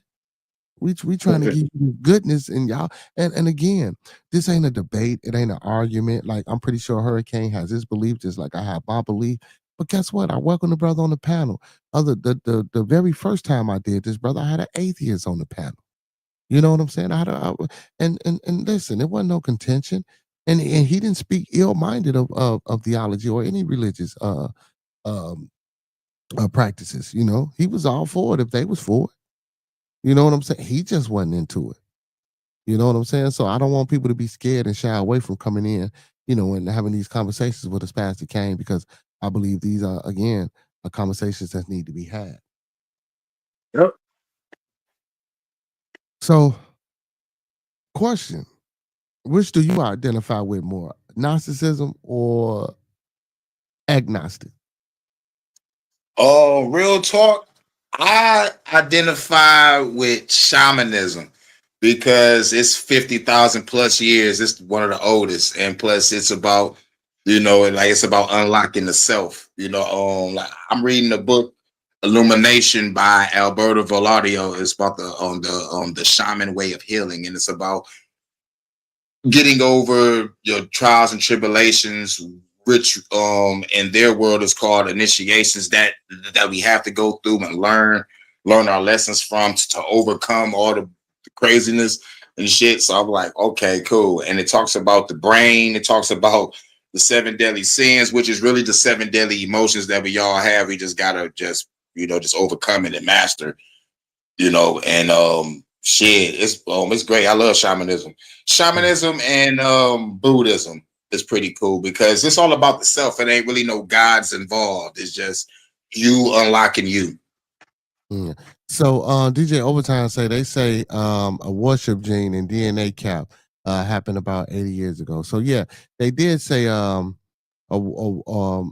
have a worship gene and we have a gene in us that makes us designed to have to believe in something or to believe in something. So again, intelligent design. So whoever created us put that gene in us. Just like primates have 48 and we have 46 because 2 of our DNAs fused together. You know what I'm saying? So that's why, we got 46 genotypes and they have 48 strands of DNA. But yeah, and then, we can get into the epigenetics, what I'm saying? Epigenetics is also something that I think a lot of us have too. So basically what epigenetic is like, if we doing something for long enough, especially if it's dealing with our cultural appropriation and not disappropriation, meaning things that we do on a regular basis that's good for us, guess what? We tend to pass that down and it tends to become part of us. So we tend to pass that down innately to, our sons, our daughters, and so on and so forth. And when they have kids, they tend to pass that shit down as well. And it's called epigenetics. That's just the simplest way I can explain epigenetics. But yeah, they do say we have a worship gene. They do. But I had to motherfucker get rid of that shit. I was like, man, like once I realized I have to kill God, that shit was gone. I'm the God killer. It's a wrap. And that's a good question because who's to say that we really do have a worship gene? That's just some shit. That's just I don't. I guess they would want to say that because we just so blind. We so blinded with this faith shit when it comes to this religion thing. He says, "Yep, Gnostics got the right idea. It seems, even though it took me a while to wrap my mind around it." I don't know who has the right idea. I could say the ancient Egyptians had the right idea. So brother Hurricane says he believes in shamanism. So shamanism is basically a practice that was on every temple wall, from the temple of Luxor, from the Great Pyramid of Giza, to the pyramid of Khufu and the pyramid of Doja. I'm sorry, Merkut. Pyramid is actually the Greek terminology. pyramids, the Great Pyramid of Giza, the Pyramid of Doja, and Khufu. They are actually called Merkuts. Merkut is the actual term for what a pyramid is. You know what I'm saying? It's Merkut, and Nasut is the actual terminology for a pharaoh. I like to distinguish and give y'all these things because, again, different languages. We want to try to stick, in that time with those people and what those people actually spoke. Those people didn't call themselves pharaoh. So, we have to understand, on the continent of Kebalan, Africa, or whatever, what I'm saying, you want to call it. There were two periods. There was a pre-dynastic period and there was a dynastic period. And during the dynastic period, that's when you get that's when a lot of the conquering and a lot of the fights, and now that's where you get North Africa, Israel, and all those people becoming lighter or whiter people. And now saying they say they descendants of Arabs and what they say, Arabs and who, oh man, Arabs and something, so I forgot. But yeah, so they just trying to wipe away with ever being, a dark skin or dark colored people. And even through our history in certain books, you would get, oh man, well, they were lighter in North Africa. North Africa didn't have darker people. That was bullshit. North Africa was dark just like the middle of Africa and just like the fucking tip of South Africa until the invasions happened. And again, when people invaded Africa, our Kebalan, like I said, they only invaded the tip. Even when so-called Europeans and Americans went over there on slave ships, they didn't go in the out. They stayed on the outskirts of West Africa. Yep. You know what I'm saying? Stayed on the outskirts. All conquering is done on the outskirts. Which is also a battle tactic, a war tactic, because you don't want to get inside of there and can't get your ass back out. Right. Yeah. So you want to be close to by your boats, by your safety nets, and by your defenses. So if anything go wrong, you can get your ass up out of there. You feel me? So yeah, even at the tip of all that shit, the whole continent was called the Black Lands. You know what I'm saying? Well, the dark lands. I'm not going to say black lands. Black is today's social construct.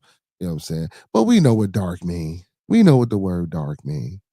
We know what the word Moreno in Spanish mean. Dark, black, whatever. We know what it mean. You know what I'm saying? So due to those invasions, like I was talking about Uncle P when we were talking about the Moors, and he was saying that they were Berbers, and that's why I was trying to tell him, like, okay, yes, some of them were Berbers, but the Moors stem from Nubia. They came out of Central Africa or Central Alkebalan, and they headed north, and then they headed south, up, which is Upper and Lower Egypt. So what I'm saying, Lower Egypt would be North Egypt, and Lower Egypt would be, I'm sorry, let me get this right. Upper Egypt would be the south, and Lower Egypt would be the north. Yep. Mm-hmm. Yeah. See, and a lot. See, and it's a lot, bro. Like, man, I love talk. See, man, it's interesting, brother. A lot of these topics of discussions, man. When we, especially on Bearded Tabernacle, man, it get interesting, man. Because, like I say, I do a lot of reading, and I like for the people to get into it. So let me talk about this shamanism shit, because you was crazy. So shamanism is a spiritual because I was going somewhere with the Egypt shit. Okay, well, on the temples, because they have know thyself, and that's what they were all about. So shamanism still, again, within itself stems from somewhere. So shamanism is a spiritual practice considered one of the oldest form of healing, where a practitioner, the shaman, enters an altered state of consciousness, sort of like hoodoo or voodoo, as we may call it, or voodoo, I'm sorry, to interact with the spirit world for healing, divination, and other purposes. It is not a single unified religion, but rather a collective of diverse practices found in various indigenous cultures worldwide. Here's a more detailed breakdown. Spirits, shamanism generally believes in the spirit world that coexists with the physical world, that spirits influence human lives. So when you say you practice shamanism on that aspect, that's still any other religion, though. Because even Christianity, that aspect, I don't, like on that aspect, I don't fuck with. I kind of want to fuck with like the, like doing the inner work and shadow work on the self. I can do the spirit world shit when I could just go into meditation. I just go into a whole other like a different practice. I leave shamanism alone and do my own little meditation and shit. All the practices that I learned from China and from Hinduism and and my own little practice, like whatever works. You know what I'm saying? So, like I grab my pieces from shamanism more than any other religious practice or any other cultural practice, and I just run with it. I just like grab my truth from everywhere. But like definitely shamanism the most because like it's the oldest practice. So I was like bet it up. Well, you know what? I guess shamanism on the aspect of the tribal leader or the chief or the medicine man or the medicine woman of the tribe, I guess you could say it might be the oldest practice or religion. Because it always was an elder in the group of a people to lead the people and to give them knowledge and tell the stories and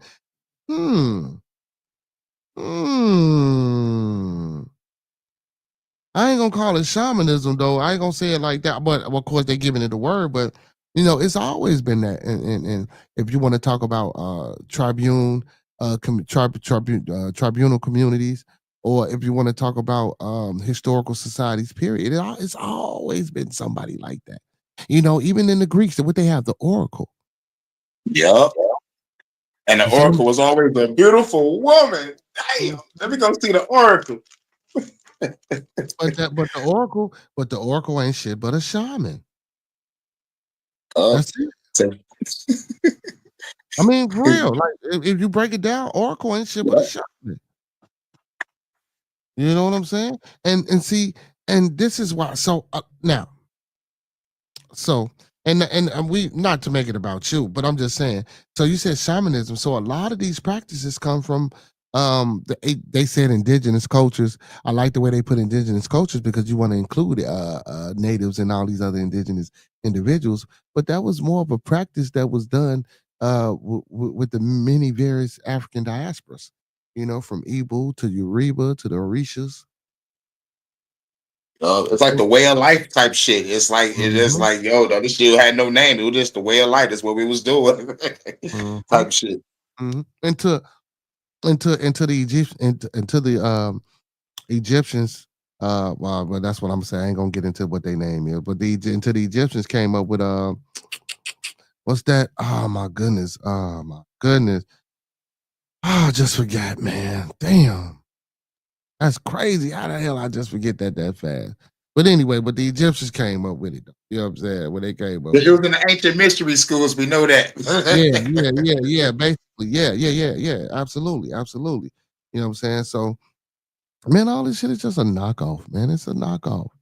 And then you got to think about it. The Egyptians got it from, the Anunnaki. So, and what I want to know is, when are they gonna find something older than the Emerald Tablets? Because when they find something older than the Emerald Tablets, guess what they're gonna do?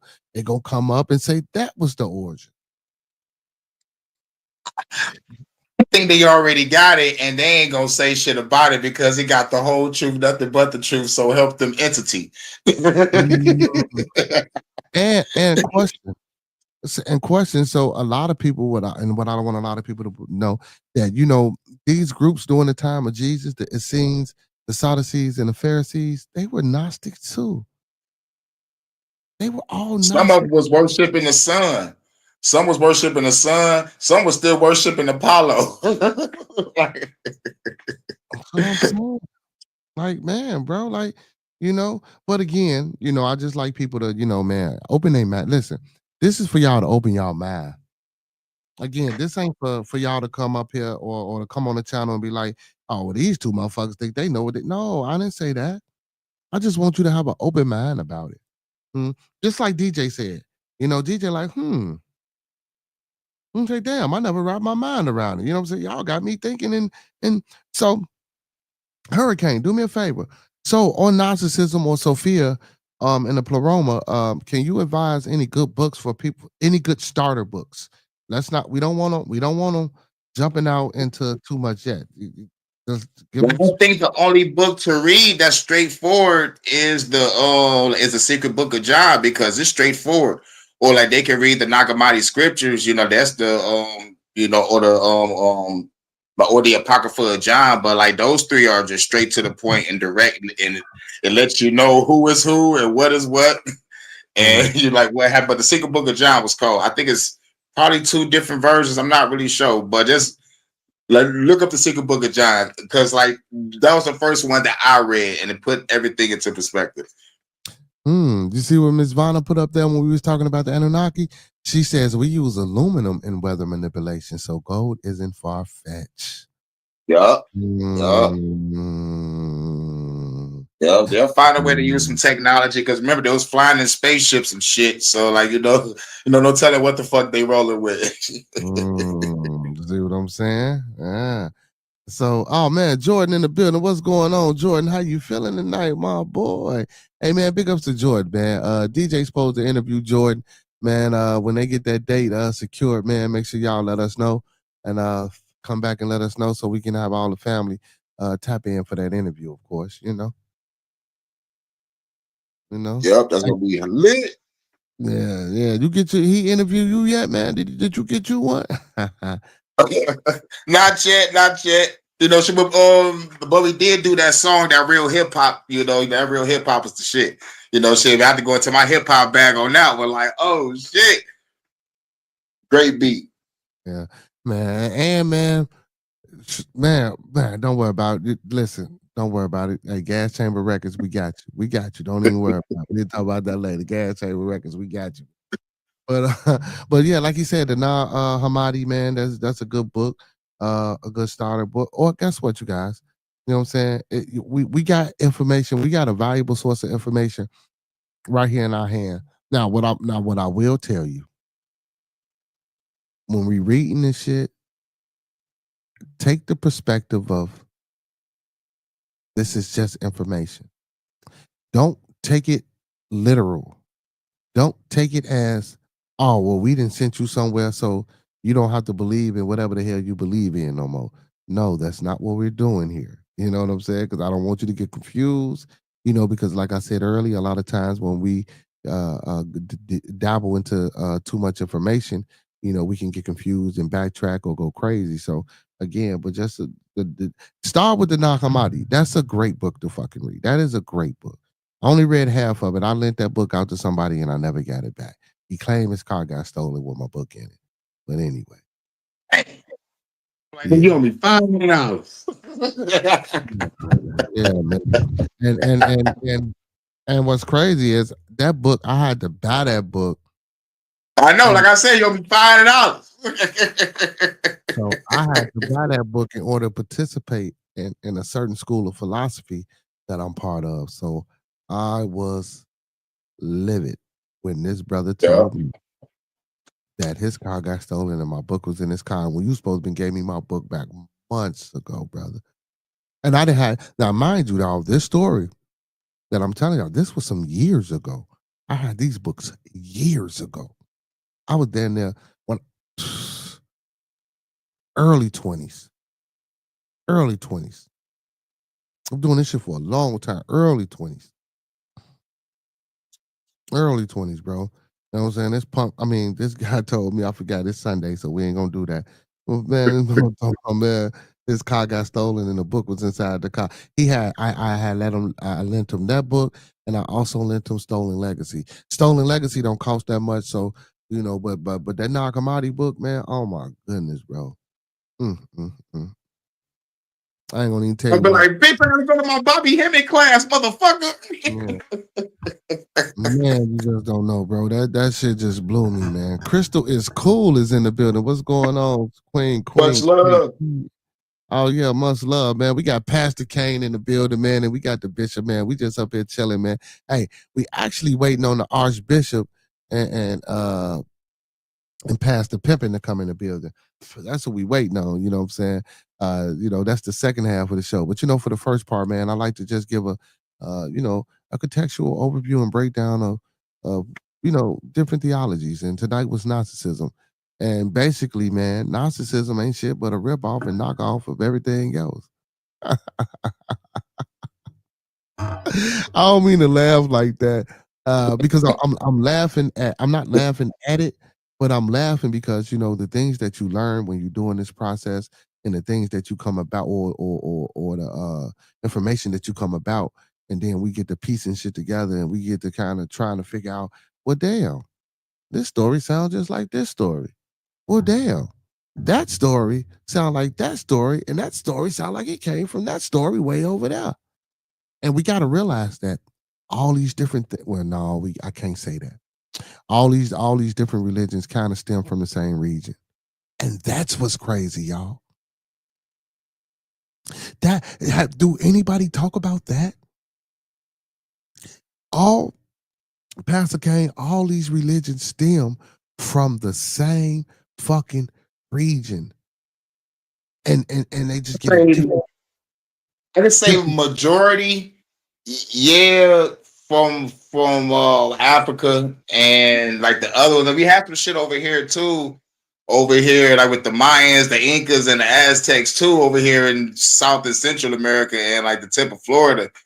And I forgot the other ones that was like further up in the continent. But like, yeah, it was like 3 different places. It was Africa, South America, Central America, and over there in China. It was like these 3 main spots that were just flooded with culture, origin stories, gods, motherfuckers scrapping. Man, like I was deep diving in a whole bunch of areas. Like, yo, everybody gang banging. Everybody. Everybody, man. Everybody. But yeah, so all this shit came from out of, you know what I'm saying? Most of it came from out. So and the reason I say that is because of the same region, because I don't give, if you're talking about the Sadducees, the Sadducees, the Essenes, the Zoroastrian, if we talking about the Gnostics, if we talking about Judaism, Christianity, and Islam, all these things came from the same region. Yeah. You think about it, even though we got all these different denominations of Christianity, it's still Christianity. Even though you got different denominations of Jewish, it's still Jewish. Even though you got the 5%, the Moors, and all these other brothers and nations, God, that shit is still Islam. And then even inside of Islam, you have 5 major sects. Your Sunnis, your Shiites, your Sufis, and so on and so forth. You know what I'm saying? All that shit is in the same region. Then you think about it. The Anunnaki, all that shit is in the same region. So, and even with that, so like you said, China, America, and here, so it was Enki, Enlil, and his sister, man, they all went to different places, man. They all look different, just like Noah and his 3 sons, right? Ham, Shem, and Japheth. They all went to a different part of the world and created different people, right? Same shit with this Anunnaki, man. They went to different parts of the world and they created different people. This ain't nothing but a regurgitation story. That's all this is. That's all it is. And cuz I got to question that motherfucker Noah shit. I'm like, how can the mother birth 3 different races? Like, yo, I don't that bitch was cheating. Well, she snuck a nigga on a boat. She snuck a nigga on a boat. Well, no. So to answer that, and not to be, not to be so, and let's look at the biology of it. Can a white person have a dark skinned person? No, unless she's with somebody that's dark skinned. No. Two white people have a dark skinned person? Shit, I don't know. I ain't see it yet. Okay, so I ain't see it yet. Okay, question. So can 2 dark skinned people birth a light skinned baby? That, yes, we've seen that. Can 2 dark skinned birth a dark skinned baby that look like he Chinese with the eyes and features and everything? Probably. Are you going to the Yakub story? Are you leading towards that Yakub story? I just think that as well. You know what I'm saying? The big hand scientists. And is Abraham, or is that story in the Bible about Abraham being the father of many nations just an esoteric or symbolic reasoning to say that, look, you are the one, you are it. So from your loins, there will be many. You know what I'm saying? So why do you think the continent of Africa is the most diverse place with ethnicity on it?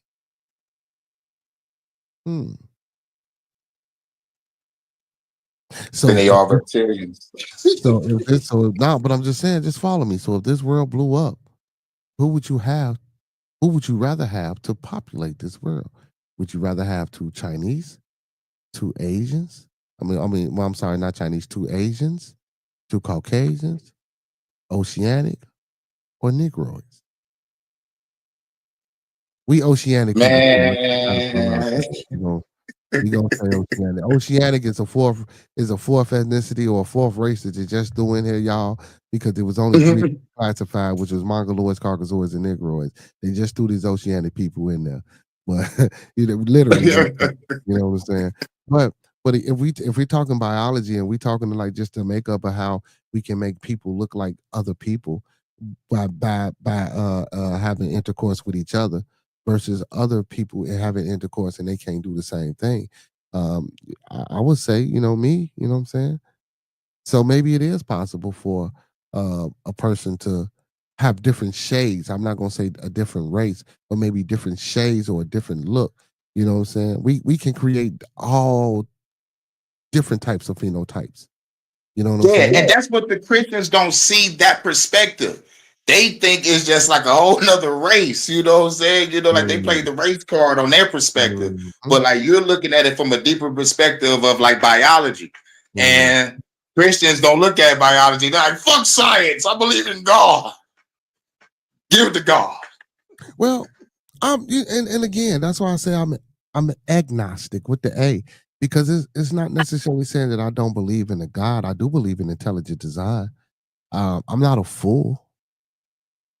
You know what I'm saying, Pastor Kane? I'm not going to condemn my own mind and my own function to just believing that I'm a bacteria or a self-existing thing from a Big Bang theory. No, I believe there's an intelligent design. The way we speak to each other, the way we interact with each other, the way we breaking this shit down and learning and trying to supersede the capability of an inception of a God within itself. That's intelligent design. That's something beyond us. That's not DNA. That's not makeup. That's not biology. That's not science. That's divine. That's a principle of understanding that we have no capability of even touching. You know what I'm saying? Because we ain't evolved yet. Maybe that's awesome that you said that. It's awesome that you said that, because I see that perspective, but I see it in reverse. I see it as being me. Or you know what I'm saying? Like you the God in my eyes, or like I'm the God in others' eyes. I'm like, like that perspective you just said, I see that, but in reverse. Like, because like after breaking the paradigm of Christianity, it was like shit, like all the power and energy I gave out to this fucking entity, I'm about to give it to myself. I ain't giving it to nothing out there. I don't give a fuck if that motherfucker's intelligent, more intelligent, super intelligent. You gonna catch these hands when you see me. Be intelligent enough to know that. And you better not get off your phone and hit me back, because your ass ain't do shit to save this fucking planet. So you gonna let me hit your ass. Hey, the great school said, I said it's possible, but I call cap. Yeah, I'm with you, Miss. I'm with you, Miss Cool. I'm with you. I'm with you. You know what I'm saying? She abundance, baby girl, salute. Jordan is in the building. Hey, DJ say me too. I feel you. He said it's gotta be a creator. He said so DJ Overtime says it's gotta be a creator for every creation. Yeah, because everything has a source. Yes, everything has a source, and like we all still trying to find a source, whether we call it consciousness or God or like whatever like we choose to believe. It's like, yes, it gotta be a source. It like it just gotta be. It just gotta be. But like I think it's all like energy, frequency, and vibration. It's like it may not be an entity. I think it was just like probably just already here, just there, So, and like it was born over time, like due to like the intelligence of the cosmos. You know what I'm saying? Like rather than like it's an entity or not, I think it's it's like it's just here. I don't know. I can rock. Right. So I can rock with the us being the God principle and all that, and we gods because we create and we destroy. So I'm rocking with that principle, but again, the intelligent design, like we didn't create atoms. We didn't create the sun. You see what I'm saying? If you can give me some evidence that we created the sun and that we created China, China. No. I didn't say a false sun. I'm talking about it's up there in the sky. If you can say we created that and show me some proof that we created that sun, that we created black holes, then I would say, you know what? Absolutely, we are gods. Absolutely. 100%, without a doubt, we are the gods. But until we can do that, I still think there's an intelligent design. There's an intelligent design that's over us. Whether that intelligent design is the universe itself, which I believe is alive, I believe the universe is conscious. I believe the universe is a consciousness within itself, outside of something else. You know, Was that level? But the second thing you said, I'm still trying to get there. But like, I'm definitely where you at. I think the universe, like is alive, and I think it been here. I think like we are, like just inside the mind, or the fucking eyeball, whatever the fucking limb, like if it got one. But but like I'm leaning towards that too. Like the more I'm trying to study, so like I'm glad we're on the same page on that. It's like, yeah, dog. It's like I think this shit is alive because everything is order, chaos, order, chaos. It's like a loop every fucking where. And plus, like we really don't truly know until we get our hands on those scientists at NASA, so we can find out the real truth and shoot a rocket up into space to see everything that's going on. So we can put everything in perspective. But we'll get locked up for that shit. This niggas just trying to make rockets. They getting motherfucking interrogated by the men in black. It's like, yo, you can't make this shit. Like, I don't think we can break the firmament, though. I don't think we can break the firmament to actually get into outer space because we're already in space. I think the primordial waters, I think that it's too thick. I believe the waters that's up there in the sky, mixed with that electromagnetic field, I believe that's one hell of a shield and force field. I don't think we can break through that. Now, I'm not saying that we couldn't, but in order to break through that, we would have to travel. We would have to have something to travel 50 times the speed of sound per second. Do you know the speed of that? And we can't even fathom that capability. Or we would have to have a machine to warp the primordial waters, to distort it, to crack it. You know what I'm saying? Some people say, this is what people say: you can come in, but you can't get out. So a lot of people like to say, you know how you hear them stories about, oh man, you know how they say God beating his woman when it rained, or he bowling, them the crazy ass shit. You know what I'm saying? So, yeah. So I've been hearing lately that when it rains, it's because we have things coming into our solar system and into our, our atmosphere. So once it comes in, it cracks our atmosphere, and that's why the water trickles and falls out.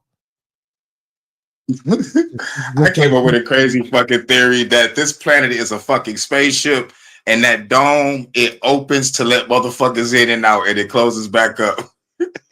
The spaceship and CERN is the engine. CERN is the fucking engine. See, because everybody want to come up with crazy theories. I got one. That's the craziest one ever. This is a spaceship, and that bitch open. Well, they say that's what the moon is, and that's what actually the planet Nibiru, what the Anunnakis came on. It was a planet. It was a spaceship, and they jumped off as soon as it came into direct contact with our solar system, and they jumped over, and they got it, and that's why they came over here. And like I say, to mine for gold, to put the shit back into their atmosphere, to bring their atmosphere back right. You know what I'm saying? So yeah, it's not far fetched. It's not right. If I see the Anunnaki, nigga, they owe us money, rent, and gold. I'm like, yo, nigga, it's been over 2,000 plus years, nigga. Is y'all planet fixed? On some Dr. Umar Johnson shit. Like, nigga. Well, they gave y'all the tools. They gave y'all the tools to build pyramids. You know what I'm saying? They gave y'all the tools to advance y'all technology, so they probably would tell you that it was an even trade. Shit. I mean, listen, shit. I want those levitation gloves. I want to lift up bricks with my motherfucking levitation glove on my mind. Give me that motherfucking no, nigga. They took all the weapons and left the bullshit. No. See, no. See, once man started faltering and perverting things, when you use a perversion or when you use a tool that makes things simpler and easier for you, you lose what you once knew. See what I'm saying? So we might still know how to communicate, like how you spoke earlier about communication through the mind and things like that with the animals or what. That wasn't an Yeah. animal. Yeah. It was Right. happening. Yep. It's the same thing. Same thing. You know what I'm saying? Maybe we had that aspect to our abilities at one point in time. But as we evolved, or so-called evolved, with the technology that was given to us or that we made, we got lazy. We didn't have to use telekinesis. Why use telekinesis when, oh shit, we got this cool mechanism. Let's use this. Now, that energy that we use, you know what I'm saying, that we was using for telekinesis, guess what? That phone, that device, and they ain't stupid. They gave us that technology because they harnessing our power. That device that we put to our ear ain't doing shit but sucking our energy up. You He feel ain't me? giving us cancer with radiation coming from that thing. Hey, wait, we ain't gonna give out. We ain't gonna give. No. We don't give out medical misinformation. We're not saying that. We don't give out medical misinformation. I got you. No. We don't know nothing about. Oh, for real, damn, nigga. My bad. You gotta come to the Funny Government podcast for that shit. My bad, bro. Yeah. We don't give out medical misinformation. We let them do that on their own. You feel me? But you can look these things up and you can figure out and find out if these things are really happening. I don't want to speak out against or for these things because I'm not a scientist. I'm not a doctor. I haven't did any research or studies on my own personally to state that phones give cancer or phones give off radiation or things of that nature. Now they do give a form of radiation, because that's what a wave is. You know what I'm saying? But in retrospect and with hindsight, you can look these things up. But it's not the type of radiation or enough radiation, I would say, or I would think with my, I want to say, minuscule knowledge of it to give you actual cancer. I think that would have to be something that was done over time. Well, because because people use phones so damn much, that's all they do, and it's constantly in their hands. Like But again, I just got to be careful, Right. What we say and how we say because we don't want to, what I'm talking about? Yeah. But the views and opinions expressed on this commercial program. Yeah. Matter of fact, hold on. Let me take the nothing cash app off of there, and let me put this down here because I forgot we got Pastor Kane in the building. Pastor Kane all about fuck the government and what they got going on. So we gonna do this for y'all. Hold on, where it go? The thoughts and views of the panelists and guests are of their own and do not reflect the host or period conversation. You know what I'm saying? Y'all see the news ticker at the bottom, goddamn. But yeah, man. But I think the universe is alive, bro. I think it's conscious, and like I said, I think it's something that's outside of something else. Because again, intelligent design. So unless you tell me you can jump up there and touch the sun and bring a piece of it back, and we can use it for something, or you know what I'm saying? Like I just can't see us being the sole proprietors of life, of existence, of creation. You know what I'm saying? Now, right. Yeah, but we tried though at CERN. We're gonna fuck around and open up a real black hole in this bitch and fuck everybody up. Yeah. Well, like that's a speculation, that's a conspiracy. But like if they're smashing particles together and they talk about they're trying to make black holes or they're about to open up a portal. No, not black holes. They trying to create black matter or antimatter. Well, antimatter. Yeah, but for what? Like for a spaceship? Fuck you need antimatter for you about to make a starship in Star Trek or something? We got antimatter to float. Because the energy from antimatter, yes, it could be used to open up portals to other dimensions. If we can capture and harness enough antimatter, we probably can possibly understand this intelligent design a little bit more. And I keep saying the word intelligent design. with antimatter.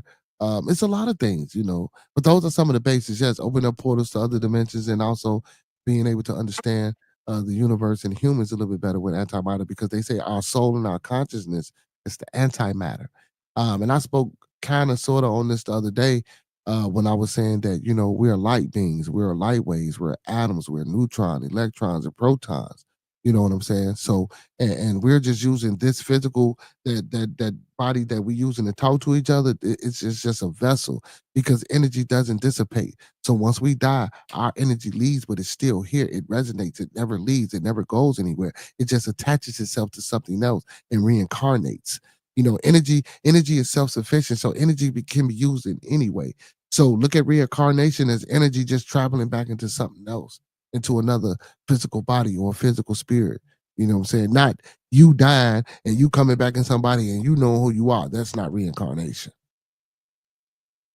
Right, nigga. That's a movie plot line. Like, coming this summer, a race against time, and some shit like that.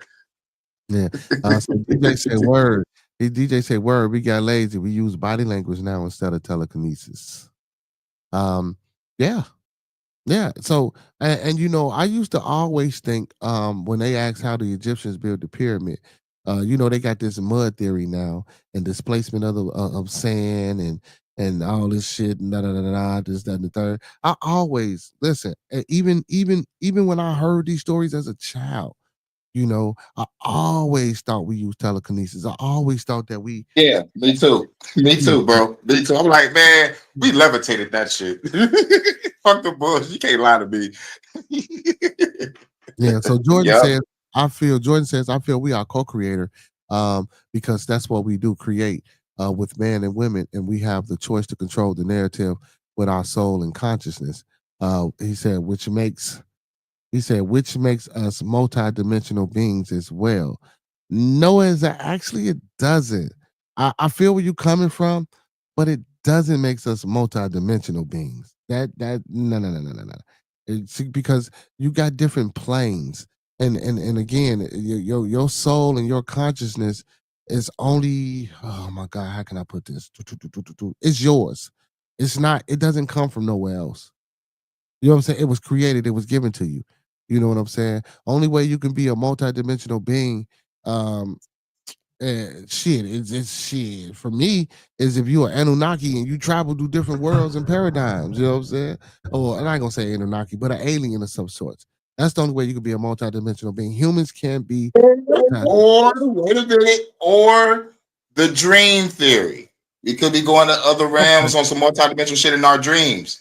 So because like dreams is mysterious too, and like we still haven't cracked the code on that shit. So we could be going to other dimensions in our dreams. Well, yeah, I heard that. So they say dream. So your dreams are actually supposed to be the real world, and then when you wake up, this is the dream. If it makes any sense, if that makes any sense, they say the dreams is Some Japanese cultures believe that. Some part of Japanese people believe that, and some people, and like some people around the world believe this is like the illusionary world, and when we go to sleep, it's I don't remember the cultures though, but I think Japan is one of them. So DJ says, man, he said, then we got, he said, man, then we not only have co-creators, it all reproduces every living thing around us. Oh, he said, what? He said, man, then we not only co-creators, it's all reproduces. I ain't understand that quite. I ain't quite get that. Did you get that, Hurricane? Maybe he left already. Jordan said, DJ, he say, man, then we not only the co-creators, it's all reproduces. It all reproduces every living thing around us. Is you talking about the universe, DJ? It might be talking about the universe. You might have left something out. He's Jordan says, as some of nature is aligned and connected to some of our genetics. Yeah. So that's why I spoke on the mycelium connection. You know what I'm saying? But that dream world shit, man, that's I don't know, could be. I ain't gonna knock it. I ain't gonna We knock it. still studying it. You know, we still studying, doing hypotheses, and they still got dream studies and shit. Like I think they doing experiments on people on the low, you know. But yeah, you know, like we still studying that shit. We still studying. So DJ says we live in a third dimension. I still think we live in a 2D dimension. I don't think we're in the third dimension yet. We're not in the third dimension yet. We're not in the third or the fourth dimension yet. You know, I don't think we transcended or transmuted into these level one. Now, once we transmute and transform into the level 3, level 4 beings, then we'll be in the third and fourth and fifth dimensions. You know what I'm saying? And then, you know, when you look down into the second, into the first dimension, and the zero dimension, and the negative dimensions, you can see the progression of mankind. I'm not gonna say human. I'm gonna say mankind. You know what I'm saying? So DJ Overtime says dream is the third dimension, astral travel, perhaps. Hold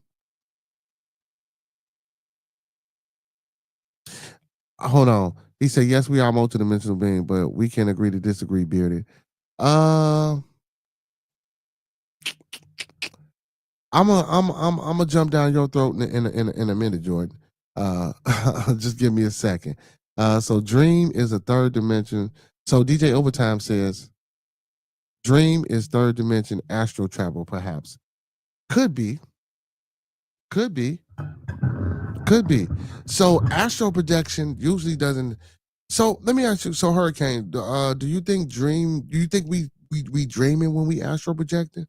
I think that's a different from not. Yeah. So from my understanding, you don't have to be in a dream to astral project. Right. You can be in the meditative state to astral project. Right. You know. Right. Oh yeah. So.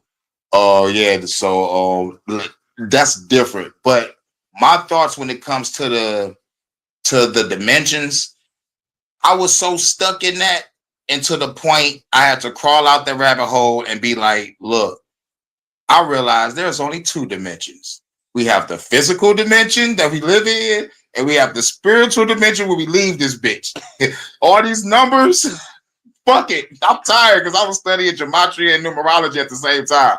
So I'm like, fuck all these numbers. We in the physical world and the spiritual world when we leave this bitch, or when we go to sleep. Yeah, I got you. DJ said he was responding to Jordan in that comment. Okay. Now, so now if you look at it like that, I guess you can say we're multi-dimensional beings. If you're saying we're on the physical realm, and then once we laid to rest, you know, we go see. But again, we should be able to do so. What I consider a multi-dimensional being, even though I believe in it, was the archangel Michael. That was a multi-dimensional being. Out of all the angels, that was the only multi-dimensional angels. He can go to heaven and hell and earth. He was the only one that could travel like that. He can go to hell, come up out of there. He can go to earth. He can go to heaven. Anybody? Wait a minute, Uriel can do it too because he took Enoch to the 7 heavens and the 7 hells and took them all through earth, and then he became Metatron. That's in the book of Enoch, y'all. Read the book of Enoch. Now we listen. We gonna stick with the KJV because people don't know about the book of Enoch. So in the KJV is only Michael. Now once we get off into other different canons, like you said, Uriel. You know, in the book of Enoch, he was able to do that. Enoch is a multi-dimensional. Well, he never came back though. You see what I'm saying? He only came back one time and asked like the angels, like, yo, nigga, talk to God for us so we can come back. I know we fucked up. Enoch was like, all right. Yo, God, the motherfuckers said they sorry. God was like, fuck those niggas. They have fallen. In so many words, I'm just Enoch becomes Metatron, one of the most highest angels of all. And plus, like, what they don't want to talk about is, like, when Enoch got up there, he got jumped by some angels. You know, like, that's what I'm saying. Like, these angels ain't these motherfucking holy motherfuckers that y'all think they is. They out here essaying people and they jumping people. Don't make these angels for you. And when it says you don't battle against flesh and blood, but principalities and powers are angelic rank systems. So we're battling against fucking angels, people. Yeah. So didn't Jacob wrestle an angel and beat the angel? Hell yeah! Like that's why I say God is going to catch these hands. If we can whoop an angel, we can whoop God. That's Let's why, go. Yeah, that's why he changed his name to Israel, right? You know what I'm saying? Because he wrestled the angel, he won the battle and shit like that. Then he changed his name to Israel. And he told But some books said he wrestled God though. Some books said he wrestled God, but they changed that shit. Yeah, they changed it up. He said Jordan got me saying crazy stuff now. He said, but yes, he said, but yes, in my perspective, we are multidimensional beings. Jordan, again, I won't knock that. He said, which makes us, I won't knock that. Which makes us dimensional beings. Yeah, he said, which makes us multidimensional beings because of the physical and spiritual shit that you just said. So I won't knock. That's not what I was looking for. There you go. Hold on, man. My computer, man. I gotta figure this shit. I don't know what's going on with it. Okay, he said, which makes us multidimensional. Oh my goodness. What the fuck, bro? Man, this stream y'all shit been really blowing me lately. Miss CC, man, make sure y'all speak to the Queen Goddess, Miss CC in the building. Much love to the queens in the building. Welcome to the church. Okay, so let's see if I can get it up here now. All right, there we go. He said, which makes us multidimensional. We physically and spiritually. He said, yes, Kane got it. Well, listen, just because Pastor Kane came up here and said that bullshit don't mean it's for real. Because if you because again, how dare you make me laugh like that? because again, because this is why I say that. But no, matter of fact, let me read this. Let me read this first. And that's why I said I kind of could agree with it. You feel me? But it says the term multidimensional being generally refers to the concept that humans and perhaps all of existence exists beyond the three spatial dimensions: length, width, and height. See, and that's where we get we're three-dimensional beings because of length, width, and height. But and the only reason I say we not because you got people arguing about a flat Earth. That's why I'm saying that because you got motherfuckers arguing about a flat Earth, and then you got people arguing about a round Earth. So if the Earth is flat, we're most definitely 1D and 2D beings. See what I'm saying? I'm looking at it from the perspective of if you're a guy and you're looking at a piece of paper and you're drawing out shit. I see that perspective. Looking at it from God's view. Yeah. When it comes to like looking at a flat surface, but that round spinning shit, it's like you're looking at a spinning top. What the fuck? See, but that's why I said when we transmutate or when we transform into level 3 and 4 beings and we look down, then I believe once we evolve, then I'll say we are 3 and 4 and 5th dimensional beings. But until that evolutionary process happens, I still say we're 1 and 2 dimensional beings. You know what I'm saying? Especially in our thought process. Like, if anybody else was on here besides our people listening to us, they'd think we fucking crazy. Jordan says, nah, got to realize we are in our lower state physical form. He said it's only so much we can do, but we are also control. But we also control, our consciousness here to control our narratives. Let's read that again. That corresponds with the Gnostic scripts when they created the physical body to trap the motherfucking soul from going back up to the motherfucking heavens. I forgot which part of that book of the secret book of John or the Nag Hammadi. It was one of them that said that we got trapped in this physical body. So it's like, in essence of that, if you get trapped in this physical body, and see, which I don't believe we are, but if you go by those stories and those theories, if we're trapped in a physical body, once we're laid to rest, our energy dies, our consciousness doesn't arrive and go nowhere else, according to Gnostics and other religious texts. You see what I'm saying? Even in the because everybody don't go to heaven and hell. Because if you go into hell, you're damn sure ain't a. I'm just saying. I'm just saying. Right. But I get it, and I do understand, Jordan. I'm not saying that you don't have a great point, but we don't know. So I'm not here to say that you're wrong, but we just don't know.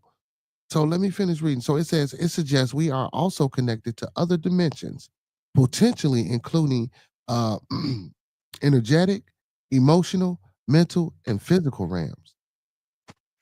Oh shit. Ener- energetic, emotional, mental, and spiritual realms. So we sitting here talking about a bunch of spiritual realms. We ain't got into the mental realms. We ain't got into the emotional realms, and we ain't got into the energetic realms. That's dope. Uh, it says some interpretations suggest that these other dimensions allow for simultaneously existence in multiple realities or the ability to shift consciousness between them. So without any of these things, we would not be. So even when, and again, even in essence with that, God damn it, you gotta have a piece of all that shit to even exist. And if you ain't got one or the other, you don't exist. So in actuality, we ain't multidimensional beings. Because God didn't make it that way. He didn't make you that way. You understand me? He didn't make you that way. Now we going out the premise of how me and Hurricane might be thinking, or our philosophy. Yeah, we can be multidimensional beings. If I believe I'm God, if I believe I create, if I could believe, in that, in our instance, in our humanly instance, in this conversation instance, yeah, we're emotional. Yeah, but if we believe in, well, see, everybody don't believe the same thing. But if we going back on books and these religions, bro, no, we reading it. And like Hurricane said, hell no, man. Shit, once you trapped, you trapped.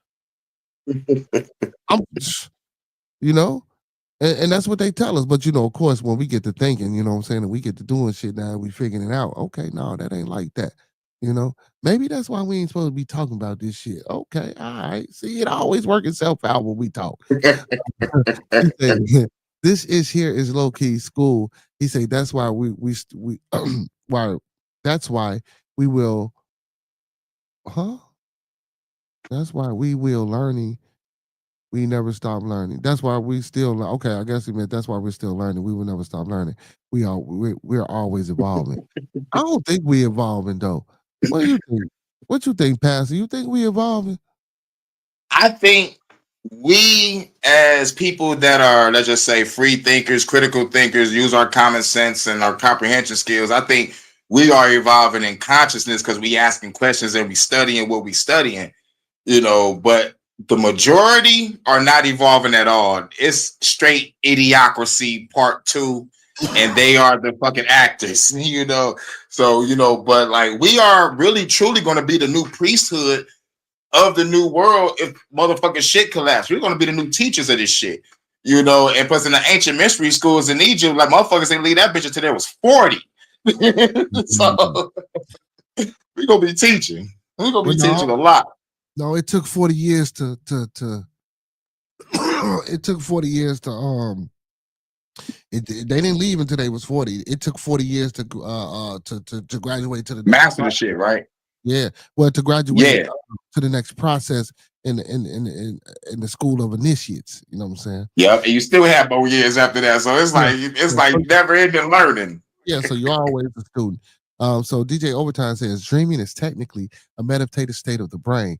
The monks try to meditate within the dream and then visit realms, I heard. Sleep is death. That's what sleep is. Sleep is a form of death. Going to sleep is a form of dying. And but when we go to sleep, we regenerate, we recuperate. You know what I'm saying? It's like a stasis period. Like cryogenesis, you know what I'm saying? Without the coldness and the freezing and shit. You feel me? Yep. So don't get me wrong. I'm not saying sleep is not a because I never heard that it was a meditative state. I always was taught that sleep was death. Yeah, it was the cousin of death. That's what I heard. Sleep is the cousin of death. It was in a rap song. I forgot who rapped it. Well, I didn't read it in a rap song. I was actually, you know what I'm saying, in some studies. So But even within that term, how can sleep be the cousin of death, or how can sleep be death medically? Matter of fact, I was reading a medical journal. So, but how can sleep be death when you recuperate and rejuvenate and you know what I'm saying? Get yourself back together through this process. Yeah, but I think they did that shit to scare people. I think they made it up to scare people. That's what I think. It's a scare tactic. You know what I'm saying? Because you're right. Because like we regenerate, recuperate, and feel great mentally, physically, emotionally. Like it's like shit. I feel on top of the day. Let's do this shit. You know what I'm saying? You're not gonna be like a spark. But death, you're just dead. Yeah, that's what they say. That's what they say. That's what they say. Hold on, what do he say? The DJ says maple honey turkey salami. What do he say? Maple honey turkey salami cheese and veggie platter with ranch. I'm about to eat everything in the fridge. Damn it, Jordan! All this thinking makes me hungry as hell. He said Yep, that it damn. do. He said that damn food gene is wild. Y'all is crazy. He said, I like to eat too much, man. But you know what? But DJ, I have heard though, no bullshit. When you thinking and we doing shit, that shit, this activating your brain does make you hungry. When you got to use your brain and you got to think, like you ever thought, you ain't. Y'all ever notice when y'all go take tests and shit, you be hungry, your stomach get to growling and rumbling and shit like that. Y'all ain't never noticed that. You know what I'm saying? You get That chilly. shit happens to me when I be studying whatever I be studying. I look up, it's like 7 hours done passed and I haven't even ate. I'm like, oh shit, I've been doing too much reading. See, but no, because like me, like I don't eat. Literally, I eat. I might. Let me see. I ate today, right? I fuck around, don't eat for 3-4 more days. I don't eat 3-4 days at a time. I don't be Oh yeah, that's hungry. a good thing. That's a good Yeah. thing. That's a good thing. They Yeah. said that motherfucking eating 3 times a day is the reason why everybody fat as fuck. It's like you're supposed to eat, I think when it's time like to go to bed or maybe around the evening, like around 7 or 8, and then everybody in the bed by 10 or 11, so you can get up early at the crack of dawn to get to work, you know. But DJ, like that's what I heard though, that's what I heard, Hey, DJ says, based off my truth, I am a multidimensional being and I am a co-creator. I am standing on business with that bearded. Hey, listen. Hey, man, listen, I'm rocking out with you, man. Listen, if you want to be a multidimensional being, man, and you the only person that's out here that's that being, hey, I'm standing on it with you, brother. I'm with you. But I'm gonna wait till I evolve, and then I'm gonna come back and then we gonna see once I'm not evolve. Once I transmutate, you know what I'm talking about, and I come back as that 3rd and 4th level being, and you still stuck. I'm like, damn, bro, I thought you was up here before me. Then you say you was multidimensional. Bring your ass on up here. And you trying to climb and get to me, and you can't get to me, and I'm sticking my hand out, and I keep phasing through you and shit. Like, damn, I can't even grab this motherfucker. What's going on, Jordan? You know what I'm saying? When that time, let me stop fucking. I'm fucking with you, Jordan. I know Jordan like this motherfucker here, man. Yeah. But yeah, man, like this shit wild, man. But I just like I say, I just like the open mindedness of it, man. You know what I'm saying? And we like these discussions and these talks, bro, on theology and just spirituality and just different concepts and schools of thoughts.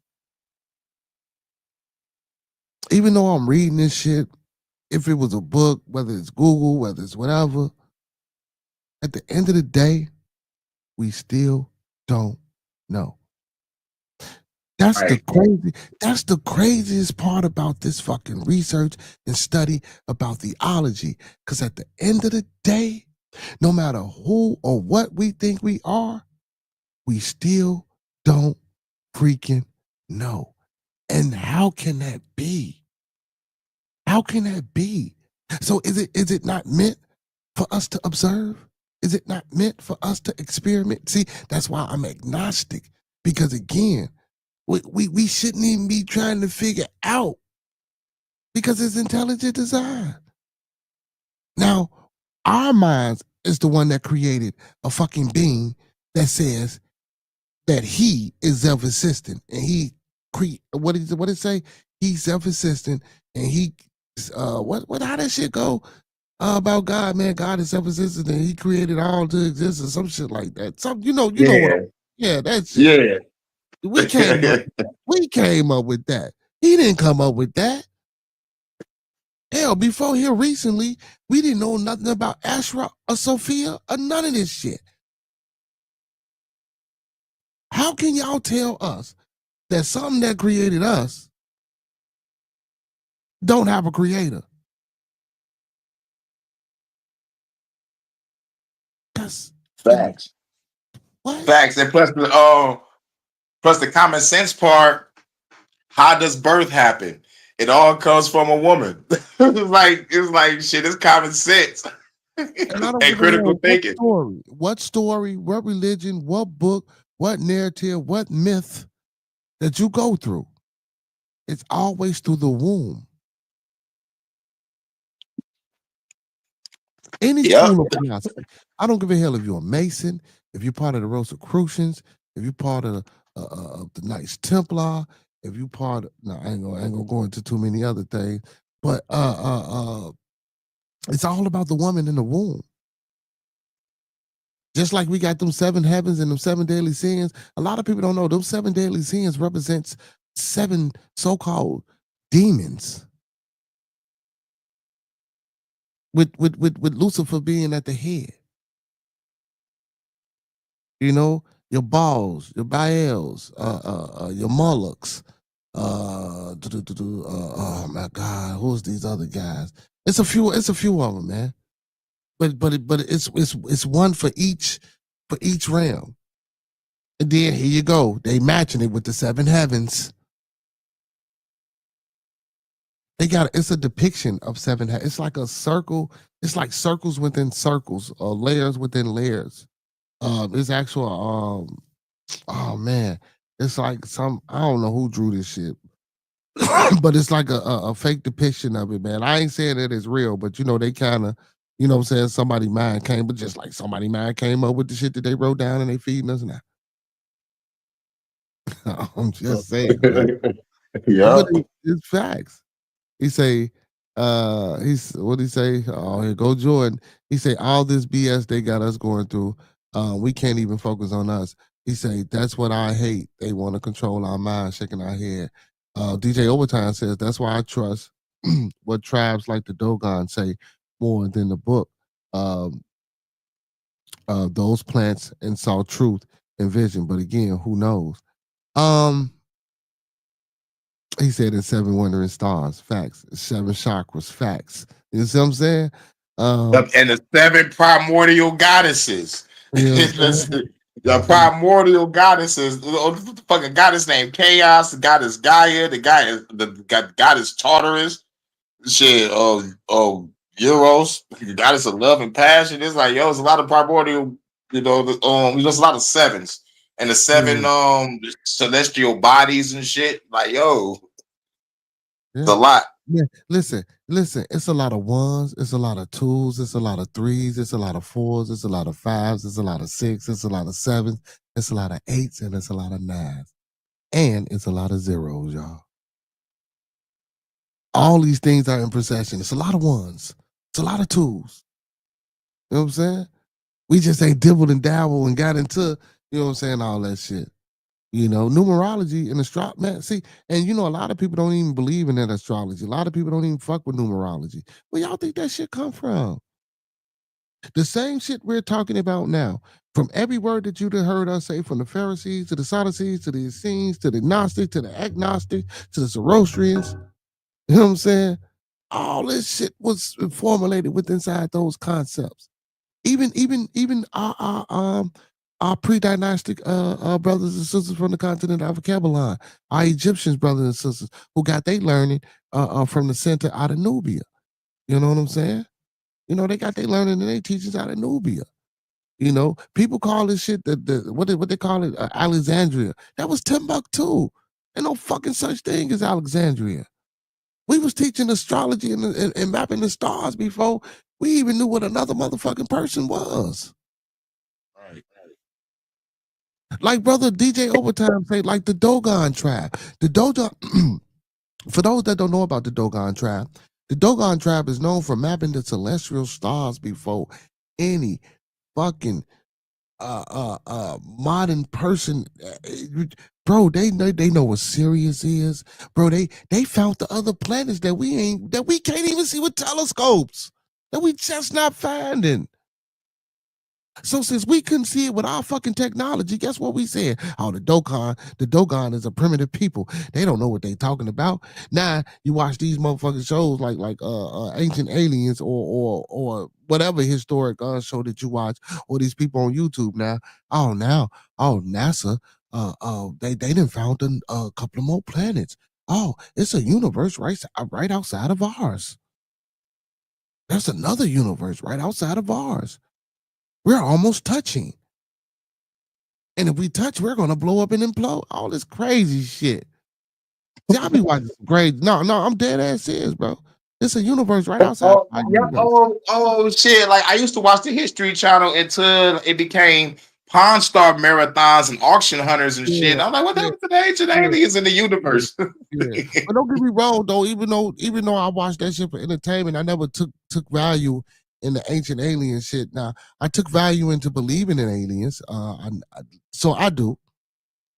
And so if we can sit here and talk about theology in the way that we're talking about all these different sects of religion, pre-Christianity, and how they was formed and formulated, and we talking about God and Jesus and Sophia and all these other entities and shit like that, y'all don't think aliens existed? And fact of the matter is, why you don't think that your God and those angels are those aliens that y'all reading about in them books? I heard some Christians try to make that connection. I heard some Christians try to connect the aliens with the fallen angels also. So it's like, yes, I'm hearing both arguments, but like this maybe like 5 or 6 years ago when I heard it. Don't hurry, Pastor Kane. They make a bullshit ass like, bro, no. Didn't no motherfucking alien come down here and tell you nothing about no God and tell you dumb motherfuckers to write no book. No. That's shit that you did that on your own because you didn't understand what the fuck cracked that sky and came and spoke to you. You know what I'm saying? We did that on our own, so we had to make up stories and shit.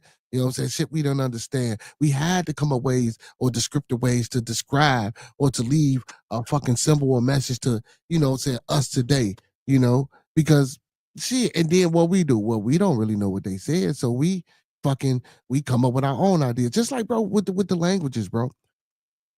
How are you gonna tell me that these people deciphered the Medu Neter, but the people that's on the continent of that land today can't even speak shit on the Medu Neter?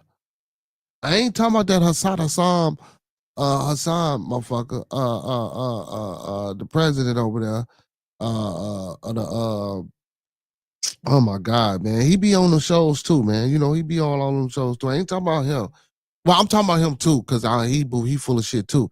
But he in the mix with the scholars. So, but I'm talking about the regular people. Like if a regular person, a regular so-called Egyptian went into a pyramid and you told them to read that shit to you, they don't know what the hell you talking about. But you got this guy that know what you talking about. Then you got that motherfucker with the hair all over his head that know what you talking about. Then you got Champollion. You got Young. Come on, man. And then Young owns a Champollion. One of them, they didn't even publish that shit. They threw that shit to the back and told him, man, get this bullshit up out of here, bro. That shit wasn't peer reviewed or nothing. He didn't even know that he was kind of on the right track until later on when they used his shit and took it from him. But they gave him credit for it, though.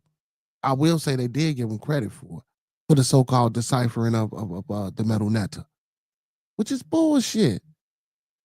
He wasn't even a linguist, by the way. That's the same shit. Like, I got a book called The Bible Code. Have you ever, you know about that book? Oh, I don't think I read the book, man, but like I was reading some Bible code notes and shit on what like certain words mean in certain aspects of when you read the Bible. Like some moments was like when they used to say the word see means like people or some shit. I was like, what the fuck? Like, oh, it's a metaphor. Mm-hmm. Uh-huh. Uh-huh. See, man, man. So, but and also, so what they did was they came up with a computer program, right? And just like AI, so this is okay, y'all. Let's get into this too. So y'all do know AI came from the Bible, right? Y'all do know AI came from the Bible. I don't know if y'all do know AI. Okay, but anyway, so what they did was so the Bible itself, you know what I'm saying, it's supposed to be this artificial intelligence.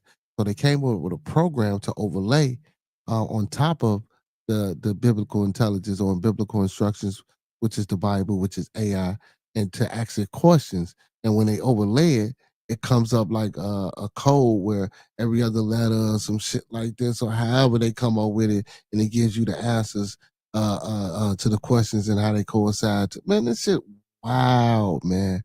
Like the way they come up with these fucking listen, I'm not saying that they wrong and I'm not saying that they right, but the way they just come up with these concepts, sometimes that shit just don't be common sense. Sometimes that shit is just disingenuous. Sometimes that shit is just a bald face ass lie because they don't know, but they gotta have something to tell us. And then most And motherfuckers plus, go and ahead, go ahead. plus, AI or the city I was in the Bible, it was a city in Canaan, and it was conquered by the Israelites in the book of Joshua. I don't know what I'm So I'm talking about. like that. I don't know what I'm talking about. Go talk to him, Pastor Kane. I don't know what I'm talking about. I was like, like it just made me think about that comparison. I was like, wait a minute, that's a city in the Bible called AI. That's what I thought you was going to go to, but I was like, no, you went to another direction. No. I was getting that too because we still in church. You feel me? So I was gonna get that Yeah. too, but I just wanted to give them that part of it. But you man, listen now, y'all. We ain't on here trying to create no conspiracies. We just trying to teach y'all. Talk about. But go ahead, go tell them about that AI again over there in the Bible. Go tell them about it. Yeah. Yep. It was a city in Canaan, that was conquered by Joshua. And plus, me personally, when it comes to the Bible, I read it for research purposes only. But like when it comes to war stories, Joshua was decapitating motherfuckers in that motherfucking book. Like, damn. So Jordan But said, yes, AI is in the Bible. yeah. So It's a Jordan city said, in Canaan. Canaan. So Jordan says, what do you think of certain drugs like DMTs to make people see different things? We talked about this already. Hurricane said that he would want to do it. Well, what you say? You in a controlled environment or by yourself? What did you say? Yeah. Yep. If I do it, I gotta be like get ready for the meditation sessions. I gotta do it for meditation. Yeah, that's what he said. I said I just pop that shit just cause I want to flip the fuck out and see what I can see. You feel me? And if it's gonna, cause they say that shit take you somewhere. I want to see where it take me. Shit, come along and ride on a voyage. You know what I'm saying? Shit. Yeah, that's right. Hey man, put me in the mothership with George Clinton and motherfucker. What's my man name on the good top? Booty Collins. You know what I'm saying? Boosie. Shit. And put me on that motherfucking mothership. I want to see what they talking about, baby. Yeah, I want to see what they talk about. You know what I'm saying? Oh shit. DJ Overtime says fascinating stuff at Jordan Akron Frequency. The Amazon shamans discovered ayahuasca and a random root bored together produced DMT in large amounts. He said, facts, I never tried it. Hey, man, he said, never knew that bearded. That's why, hell yeah, man, I want to try that shit. Yeah, motherfucker. Listen, if anybody out here can get to that DMT, let your boy know. He says the Ark of the Covenant was where. So I believe the Ark of the Covenant was a nuclear device. I believe the Ark of the I said Covenant. the same thing in my life. I said the same thing in my life. I think that shit was a nuclear device. Anybody touched that shit was dead. I believe it was It's the guys that take that bitch to the battlefield. But not anybody that touched it, brother. You had to prepare yourself and have on Yeah. yeah, Yep. yeah, with the breastplates and shit like that, you know what I'm saying? But only the priest could go in and do all that and touch and do all that. But even the bearers of it, the people that carried it, you know what I'm saying? They had to carry it with certain gloves and shit on, you know what I'm talking about? But man, so I also think that was a nuclear weapon, a nuclear device of destruction. I believe that's why they carried it around. That's why they had it off in the forefront when they was marching, just in case they came into any trouble. You know what I'm saying? I done heard stories of the Ark killing many men and doing many miraculous things that the men who were wielding it didn't even know that it could do. They didn't even know nothing about it. They didn't even know it was doing it. Their Ark of the Covenant. You know what I'm saying? And why they ain't found that motherfucker yet? Let's get on that shit. All this They damn- claim it's in Ethiopia. You know, they claim it's in Ethiopia, and they said one is somewhere else. I Let me forgot tell you where. That You might old have to look it up. I heard it was like 2 or 3 different motherfucking Ark of the Covenant, just like it's like 2 or 3 different Necronomicons and shit. man, that old ass man that they got up there, Ethiopia, man. That man ain't protecting shit unless he Jesus himself. You go blow on that motherfucker, he gonna fall to the side, and you go run up in there and take that bit. But I think niggas are afraid. They're like, man, if I touch this bitch, I'm gonna disintegrate like Raiders of the Lost Ark. Hey, so do you remember this?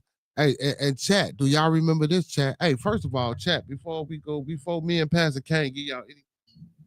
Like the video, man. Thumb up the video, man. Like the video, man. Thumb up the video, man. And listen, man, don't be scared to hit the cash out, man, and the super chat, man, and donate to the channel, man, because, you know, we do a lot of good stuff for y'all, bringing y'all this good information. So let me ask you this, Hurricane. Brother, do you remember when Leonard Nimoy, the brother from Star Trek, was on national TV and they recreated the Ark of the Covenant? Holy shit. I don't remember. I remember Leonard Nimoy from Star Trek, and I remember him playing, I think, Invasion of the Body Snatchers, and then seen him doing something else. Fuck all that. Fuck all that. I'm sorry, forget all that. No, forget all that. DJ Overtime. DJ Overtime. Have you heard? Of course, you know I heard of Graham Hancock. So Graham Hancock, you know, he been inside the temples, and you know, saying I watched a lot of his thing. He said, "Be the conversation. Have you heard of Graham Hancock speak on any of these topics?" Yes, but actually, Hancock speaks on everything we talking about. But Hancock comes from a different standpoint, and I like brother Graham Hancock. I didn't see him on Joe Rogan. And then a bunch of other different podcasts. And then, you know, I'd have been on his channel as well. I actually had a book from him that I lost. I lost that one my damn self. I was mad. But yeah, Graham Hancock, man, he pretty decent, you know. And again, you know, people will call him a conspiracy theorist. You know what I'm saying? In essence, you know what I'm saying. He said they say it's so bright it blinds you. So DJ, again, anybody in the chat, do anybody remember? It was on TV when Leonard Nimoy. I just found out I was 6 years old when that shit came out. How old are you, Hurricane? I'm 37. Oh, I'm way older than you, brother. Damn. Yeah. Man, I thought you was 25. Oh, damn. Yeah. No, I'm 24. I'm 24. My bad. I'm 24. I'm 24. Damn, man, how you gonna throw me? See how y'all be throwing me under the bus, man. Y'all throwing me under the bus, man. Damn, man. 24, man. He said, Dad, I gotta watch it. He said, I gotta watch that again. Damn, I forgot about that. Then they have, yup. Listen. He said, I gotta watch that again. Damn, forgot about that. Then they have to stop the process midway. They couldn't finish the arc, right? Man, they say, brother, shit got to shaking. All type of shit got to happening. You feel me? They say all type of shit got to happening during the building of this arc. I'm talking about, man, they was on TV with this shit, man. They had to shut that shit down, boy. Now, I don't know if on YouTube, you can probably catch that shit on YouTube. So they had to shut that shit down, boy. Hey, that's what's that flick? Oh man, it was on Netflix. Well, it's on Netflix now. Is it Flight? What is it? Flight Plan? Flight Risk? Not Flight Risk. Oh man. Passengers, some shit. It was some shit about a plane with the little boy, man. And it was like biblical. It was real biblical. What was the name of that show? Anybody in the chat, man? If y'all remember that show, it's about so they was on a plane You know what I'm saying? They was flying, and then goddamn it, they came out on the other side of the plane, and everybody was old, and motherfuckers was dead, and it was people from the past and the future, type shit, and it was a lot of biblical references and a lot of things that they was finding. So I guess this shit was holy, and it was disappearing. They threw it in the sea and all type of shit. I forgot the name of this damn movie, man. It's not a movie; it's actually a series, man. I forgot the name of it, but like watching shit like that opens up your mind. You know what I'm saying? To some of the shit that we be thinking. Not Left Behind. It ain't Left Behind. Let me get on. Let me see. Left Behind is an old school, like Kirk Cameron, nigga. I remember that fucking movie. Now that's a movie I remember because I used to go to church. They used to force us to watch those damn church movies. I used to hate that shit. It's because of the acting. That's it. You know, like great storyline, great plot, but if the actors can't execute on that shit, because I can watch any movie, but like if the actors can't motherfucking execute on that shit, I'm like, I'd rather watch Cinemax. I'd rather watch Tubi, whatever. You know what I'm saying? Like, man, it's probably called On a Wing and a Prayer. You talking about a motherfucking airplane on a wing and a prayer. And Jordan says, I never seen a Star Trek episode of my life. Just know one character, to be honest. So no, so this is not a Star Trek episode. This ain't got shit to do with Star Trek. This is the actor, Leonard Nimoy, the guy that played Dr. Spock. Him and a crew, or a team, they were trying to rebuild the Ark of the Covenant. And doing mid-build, that shit got the like earthquakes and man, all type of sonar, all type of crazy shit just got to happening. And like they never finished that motherfucker. You know what I'm saying? They did that shit to scare people because everybody saw Raiders of the Lost Ark. It was like, yo, nigga, we can't do this. How the fuck they know what type of parts to make to create this motherfucking artifact? That's the first question. Oh, it's in the How the Bible, fuck do they man. know? It's in the Bible, brother.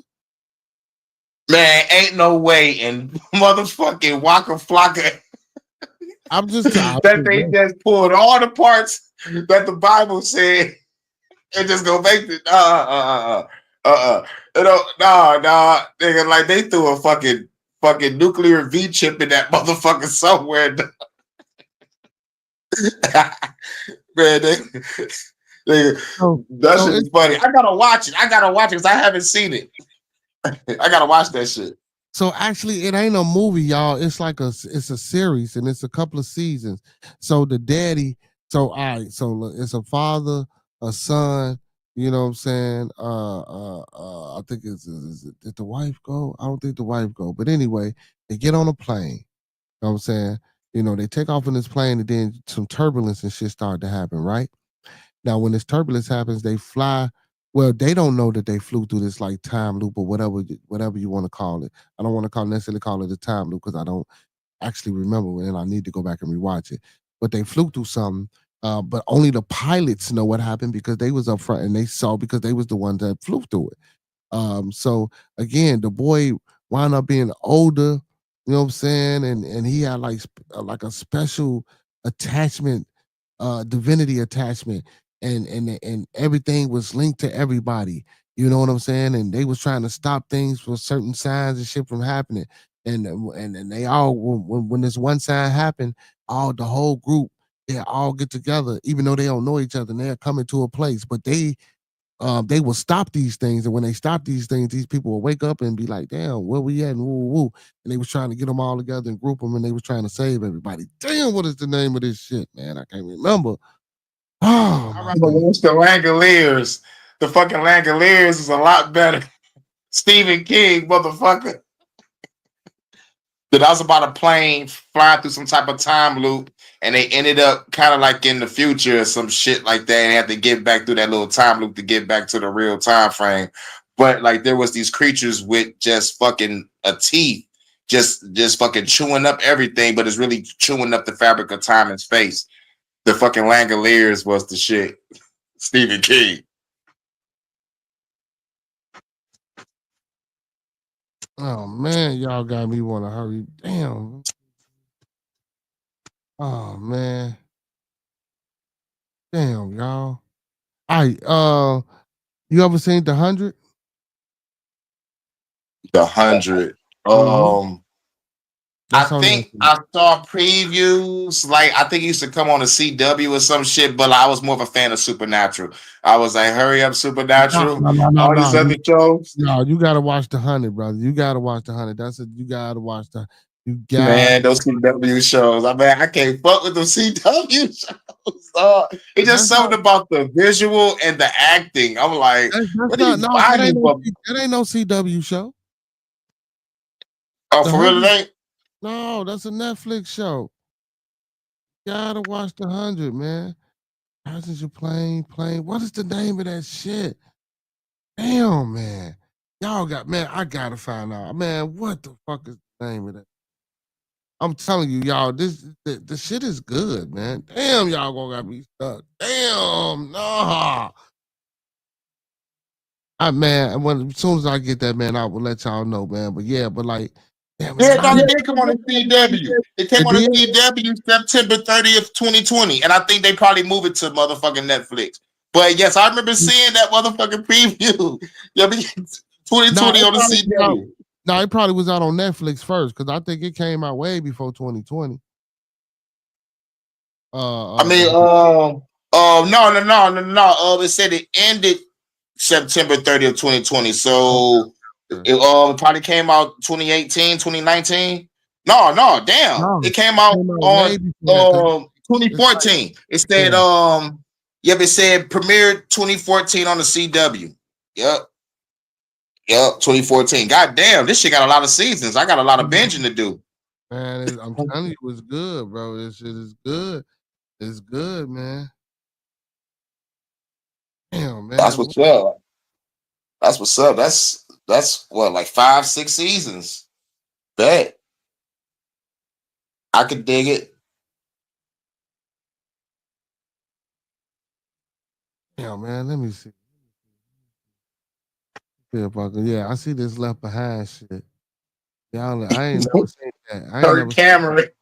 Man, that motherfucking movie so horrible. I never seen it. You don't want to see it. It's all right though. It's all right. It's like for a church movie for family. But like watching it by yourself, you be like, what the hell is this? Manifest. That's the name of it, y'all. Manifest. That's the name of it. Go watch Manifest. Manifest. You know what I'm saying? Watch the 100. So the reason I want you to watch the 100, so we can do this. Skip to the last season and watch the interaction with the beings that the young lady have. You know what I'm saying? But I don't even want to do that to you. Damn. No, watch it from the beginning, man. Watch it from the beginning. And when you get to the last, I'm gonna have to binge it. Yeah. Yep, I'm gonna have to binge it so I can understand it, or I can just read the script. You know. Yes, I'm weird like that. Like sometimes I read the fucking script. I mean, shit, most people read the books of the movie before they go watch the movie any damn way. That's how. You know what I'm saying? But Manifest and 100, man. Like, but so that 100, you know, talks more about that level 3, 4, 5 being and the transmutation and the energy and the spirit and shit that we be talking about on Bearded Tabernacle. And then the Manifest gets into the esoteric and the divine and aspect of the things that we kind of speak about. I don't know if y'all ever watched them, but listen, for me, it was a good watch, man. So 100 and Manifest, those were some good watches. I don't know if y'all heard of them. Yeah, I don't know if y'all heard of them. So yeah. Matter of fact, let me put them in the chat. Let me type them bitches in the chat. Make sure y'all go check them out, man. Check these two joints out. Manifest and 100. Go check them out. And it came out in 2018. So like that bitch got some seasons under its belt. That motherfucker must be a good show. Must be a good fucking show. Yeah, Manifest. Yeah, Manifest is good, man. Yeah, since 2018. Yeah, Manifest. Because like I was just watching Severance, and Severance is crazy. Like it's about splitting your consciousness and shit. Mm-hmm. And your consciousness is working while your real self is out doing this thing, and like, but your consciousness that's working want to be free type shit. It's like, whoa.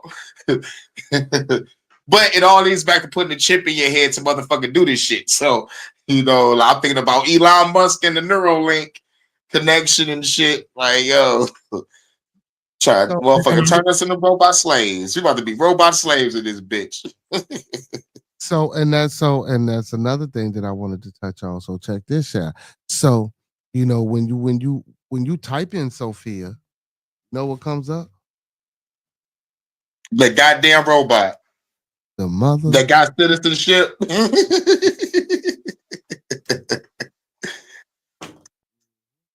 So it's the robot. It's the robot.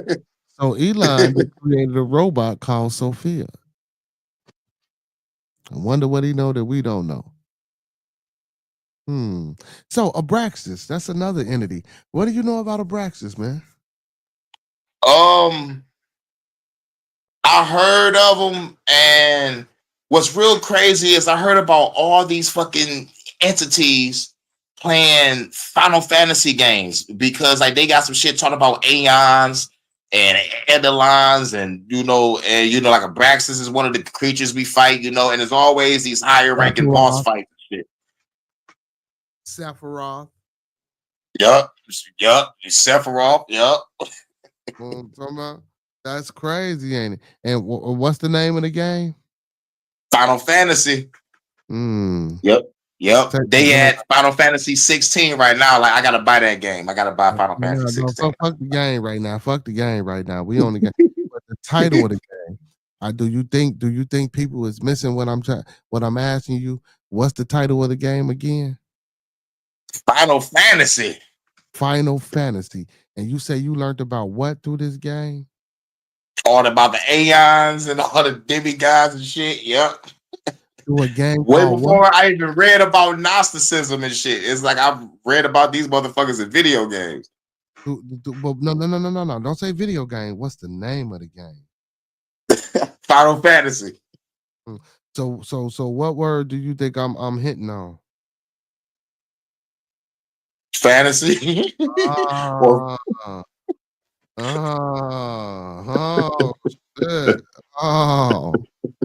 Okay. Yeah. Yeah. Yeah. Oh, my bad. I'm sorry, y'all. No. That ain't what we doing. That ain't. He say, "Fuck no, Elon better make himself a damn robot. We ain't about to do it." He said, hey, listen. Hey, man, but I'm trying to tell you, man. Like, man. That's crazy, though. So, where do you think Elon got that from? Shit, I think he just want to just do it. It's like, shit, I got all this money. Let me be like innovative. But like what makes him a bad guy is he don't know he's a bad guy. And that's the fucking shit that's scary. It's like, nigga, like, you don't understand what you creating could destroy us all. But he's not the only one that's doing it. We got a Meko electronic arts. We got Hanson Robotics. You know what I'm saying? Like, it's a lot of motherfucking tech shit going on. It's like the corporate wars now. It's like once the nuclear war is in, the corporate wars begin. And that's my the government rhetoric. My bad, y'all. But still though, like we talk about Elon, he's in the corporate world. So like, so we got to talk about this techno shit. So it's like, it's like these robots, no matter which one it is, rather it's Elon or Hanson Robotics, once they fuck up in that operating room, what the fuck y'all gonna do? What y'all gonna tell that fucking family? Once the robot fuck up, like, yes, it can be perfect for a minute, but like once that one day happen where it malfunctions and someone dies on the operating table, what the fuck y'all gonna say? You know what I'm saying? It's real crazy. Have you heard of the 2045 plan? 2045 plan. I heard about the 2030 agenda, but like I heard about the 2045. What's the 2030 agenda? Oh, the shit that's going on now, everything about to be smart cities, everybody surveillance, eating bugs and shit. So 2045 plan. Look it up. 2045 plan. So what they trying to do is they're trying to take our thoughts, our feelings, our memories and shit, plant them inside of robots. So Seen yeah, that coming. That's transhumanism. That's transhumanism. so Or we'll live consciousness forever. transferred and Yeah, shit. so yeah, we'll live forever, but won't be no more reproducing or nothing. We'll live forever, but we'll live forever as slaves that can be controlled by the governments and corporations. It's going to be crazy. It's going to be fucking crazy. 2045. That was the movie Equilibrium too. Like in the movie Equilibrium, starring Christian Bale and Taye Diggs, like no one had emotion. It was like you was void of emotion.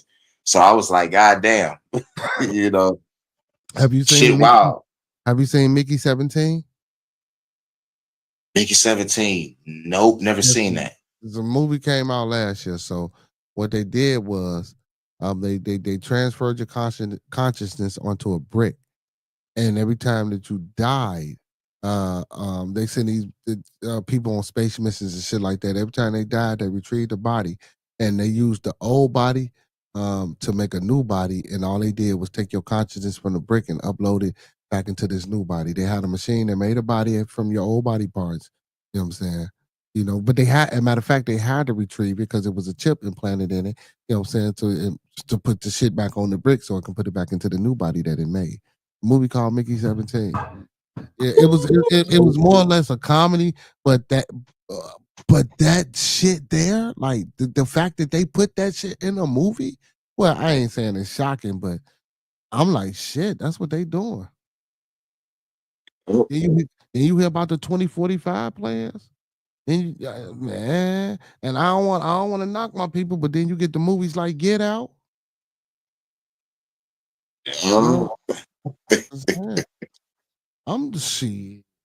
I'm just saying. You know what I'm saying? Because guess what? Because I'm pretty sure if they thinking about transferring consciousness into robots, why wouldn't they want to transfer consciousness into other bodies? Right. Because they want to play this so-called God or this they want to be this superior creator. You know what I'm saying? Instead of leaving it to them old motherfuckers who wrote this shit thousands of years ago in these books and on these scrolls and on these stone tablets, we today, we want to take it upon ourselves to be, you know what I'm saying, the real creators or the so-called, supreme being. We trying to skip an evolution process. We trying to skip the evolution process. You feel me? We trying to create and make our own evolution. Man. They supposedly got a machine. Well, they trying to have a machine. Well, they trying to create this machine that can sever your head and attach it to another body, veins, arteries, all that shit. That shit remind me of the movie Face Off starring Nicolas Cage and John Travolta. That shit too close. Woo. I mean, well, no, fucking nigga, this motherfucking procedure is way beyond the movie Face Off. That's what I meant to say. It's like, goddamn, you taking off the whole goddamn head. Which means it goes back to that theory when you take off a person's head, it's still alive for the 7 to 8 seconds. That machine better be quick, but like at the same time, how they gonna put the shit back on the spinal cavity and shit like that? It's like it's like what? It's like, what? It's like that procedure right there. It's just like so many fucking questions. It's like, God damn. The Anu did it though, brother. The Anu did it. The Anunnaki, they did it. How do you think? Or the Osiris story when they cut the motherfucker up into pieces and motherfucker Isis put them back together. But fuck all that. I don't believe that shit. I can't believe that. That's not different. That's different. The Set and the Saw story is different. Isis and Osiris is the Greek terms. I like to give y'all, both sides. Osar and Set. Right. Asar and Set. Isis and Osiris is the Greek term or the Greek name. Yeah. Actually, Asar, a Set. You know what I'm saying? AUSAR and a Set, ASET. So no, that was a different case. Asar and a Set is different. because she found his pieces and put them back together, or whatever, and then would jumped on the phallus. No, no, no, no, no, no, no, no, no, no. That's different. The Anu, and but the Commissions do have uh uh uh, uh um I want to say deities that have done that. But the Anu or the Anunnaki, as we may know it, so what they did was they were able to transfer their consciousness into other bodies and other beings and went to sleep. You got to think about it when you read these emerald tablets.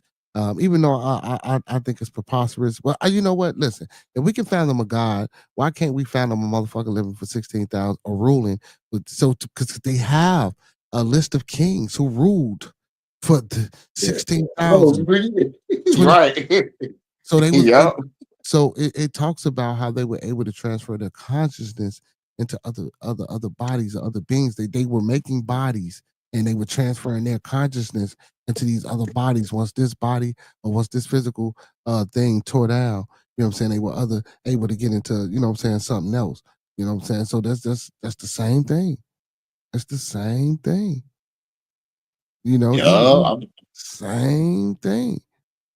Transferring your head and just transferring your consciousness into, a body that you made. It's the same thing. They getting it from, listen, these rituals and practices, they getting it from somewhere. Man, that shit made me thinking of Batman Beyond when motherfucking Natalia Al Ghul like made motherfucking Bruce Wayne get to the pit so he could be young again because he was old and shit. And then coming to find out by the end of the fucking show, Ra's al Ghul put his consciousness in Talia's body because he need a successor. So yep, that consciousness transfer, and on the Batman Beyond Return of the Joker put his consciousness inside of Robin, and he activated when he was old and shit. This shit was crazy. But yeah, constant transfer, y'all.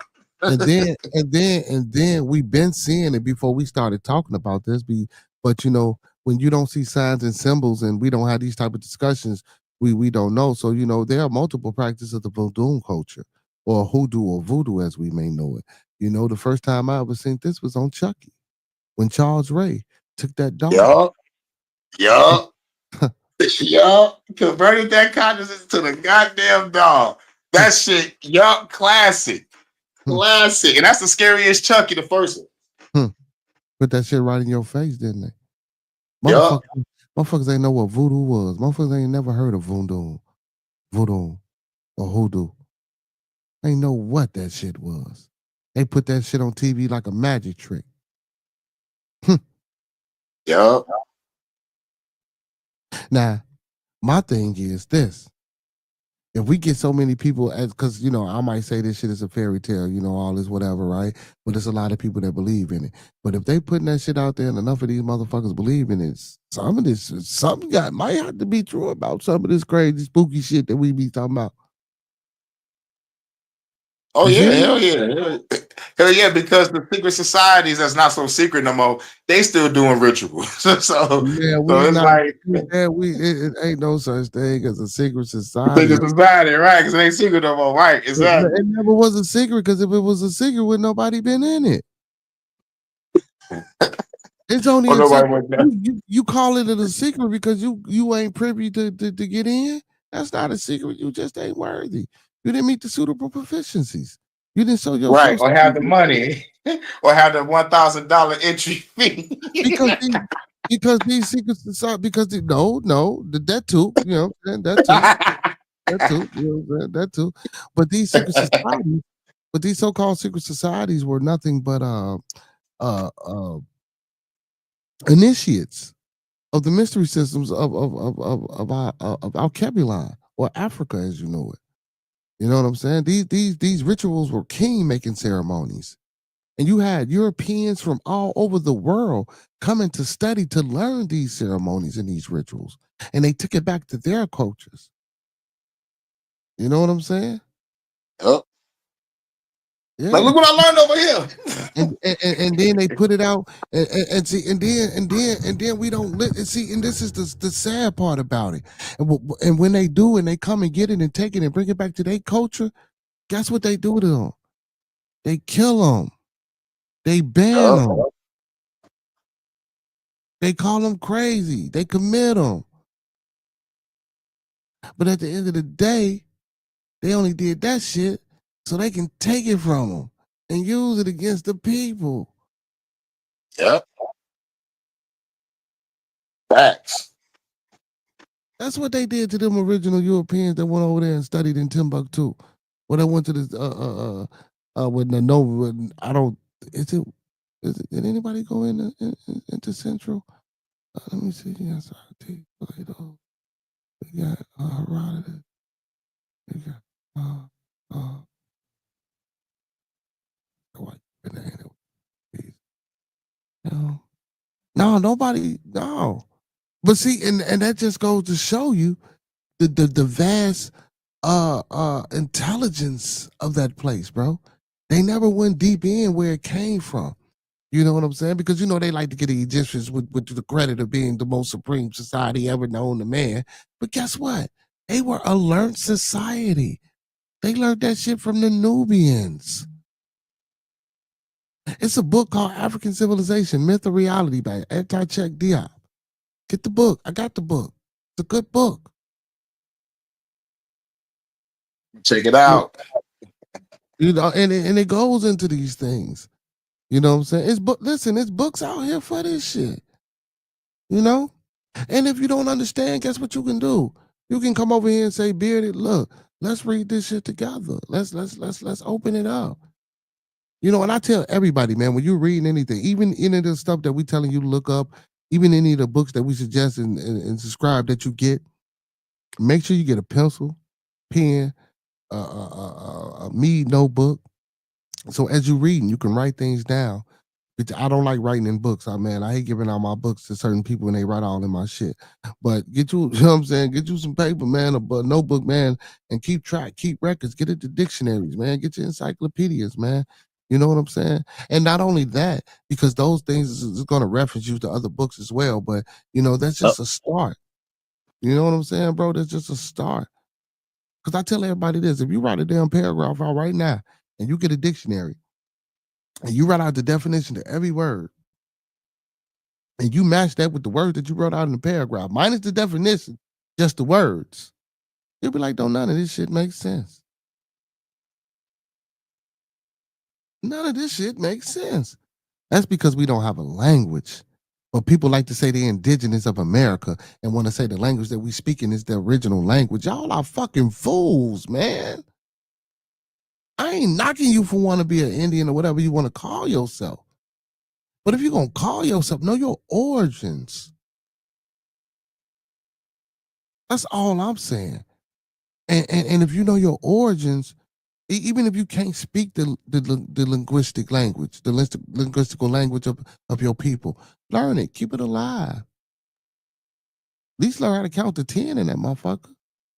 Right, facts. Right, know the basics at least. You know what I'm saying? And the only reason I say that is because we like to attach ourselves to this shit. But there's reservations out here with so-called motherfuckers that's these things that speak these languages that we claim and we don't speak none of that shit. For real. Exactly. That's crazy, but we claiming it to the fullest. Just like I don't claim African American. I don't know nothing about it, but what I read, I ain't never been there, ain't never lived there, and never experienced the culture firsthand there. I'm not African. Motherfucker, we ain't been African in over 700 years.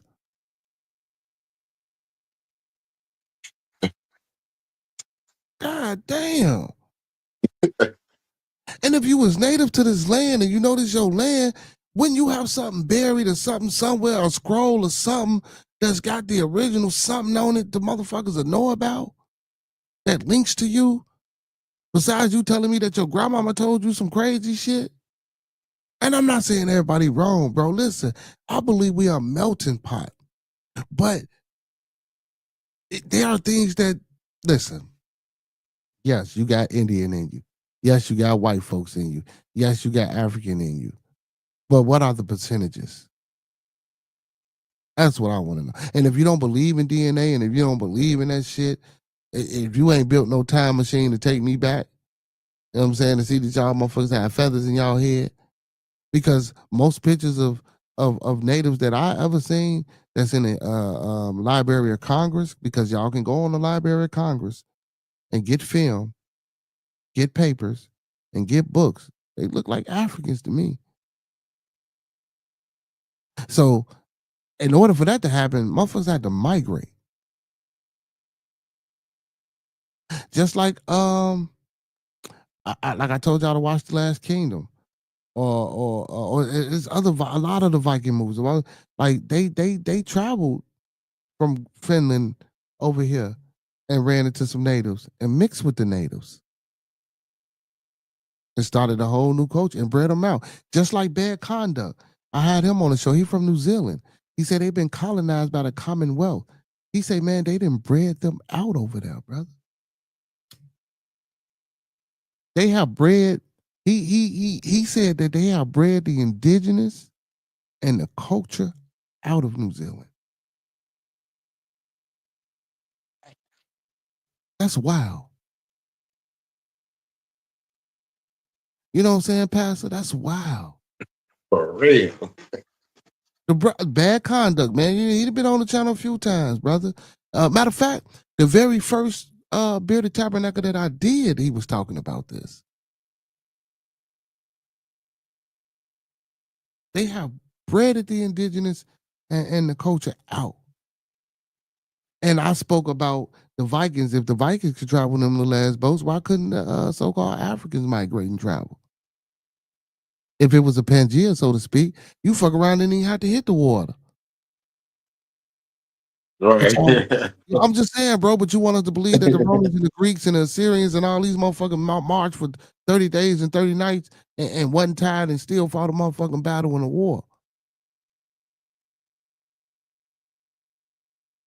You know, y'all want us to believe, and y'all want us to believe that Christianity, Judaism, and Islam, and that's crazy too, because y'all don't want us to believe that because y'all motherfuckers is fighting so much.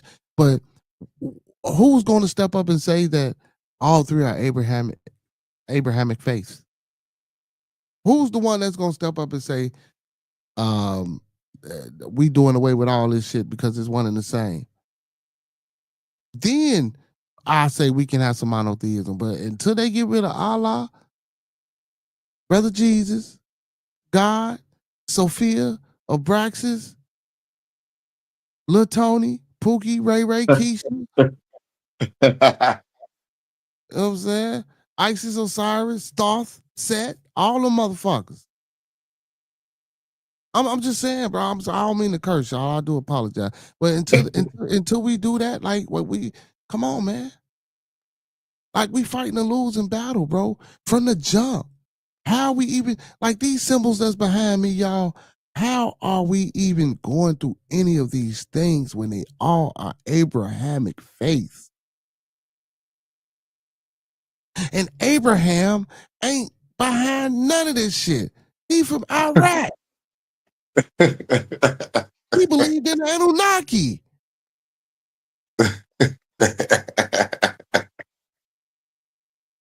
That shit wild. No, ain't nowhere in the hell you can't tell me that Abraham is from the land of Ur, which is modern day Iraq, and he didn't believe in the motherfucking Anunnaki. See, listen, while everybody thought we went over there for that oil, Bearded conspiracies.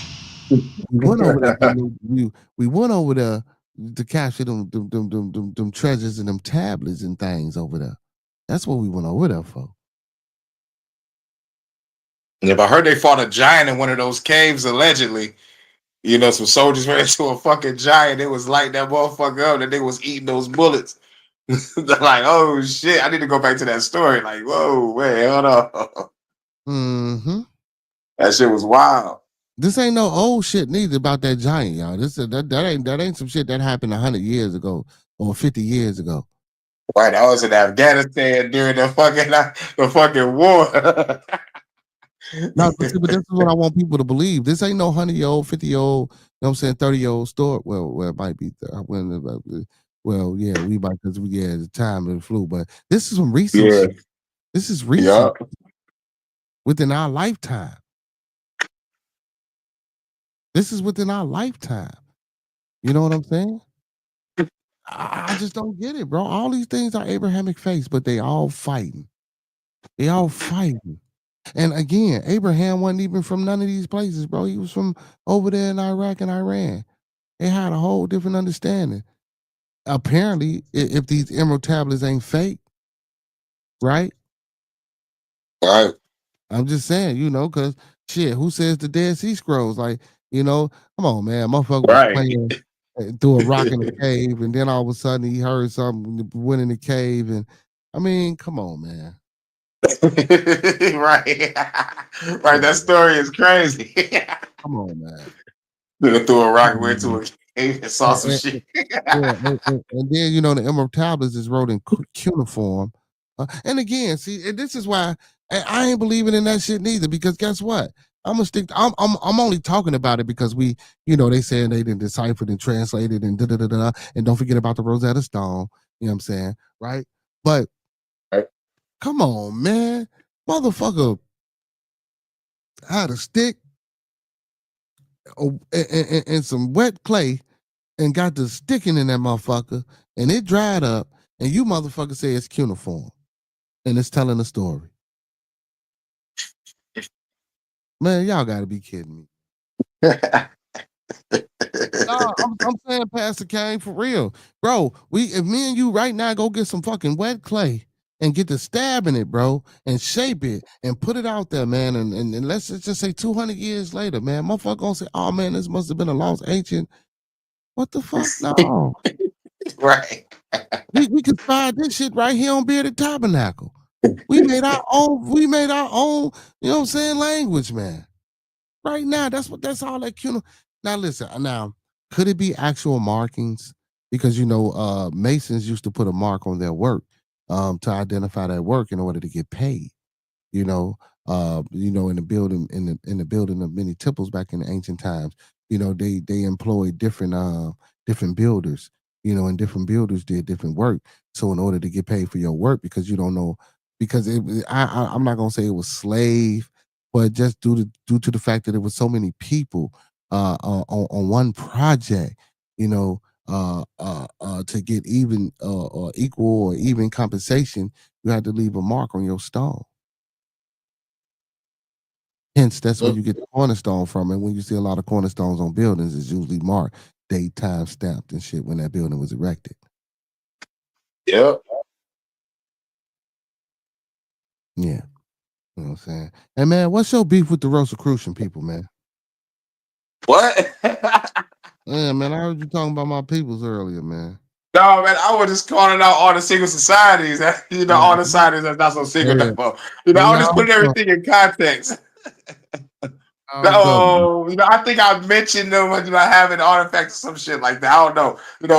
I was speaking, God damn, I forgot what I was talking about. Man, you talking about my peoples, man. Leave my peoples alone, man. And why is it that everybody throw Masons and Illuminati and shit like that into everything? That shit has nothing to do with nothing. Like, I think they used it as a tactic. I think it's one of those tactics, to keep people stagnant or to keep people in fear of success or maybe the industry. That's what I think personally. Because But because the real elite is not Illuminati. Those are two different factions and they fighting against each other. Right, because the real motherfucking royal family, I think it's like motherfucking like three of them. I think some shit called the Morsinis or some shit. I was talking about like some families I never even heard of. That's motherfucking running shit. I'm like, God damn, who is these people? And what's crazy? Oh man, we can get into the queen too. The queen, when she sit on her throne, you know what's underneath the queen throne, don't you? Baby skulls and no. baby feet is hot pockets. No, shit. No, that's in the dungeon. I'm talking about. No, I'm talking about like when she come out and she sit upon her throne. Do you know what's underneath the throne that the queen sits on?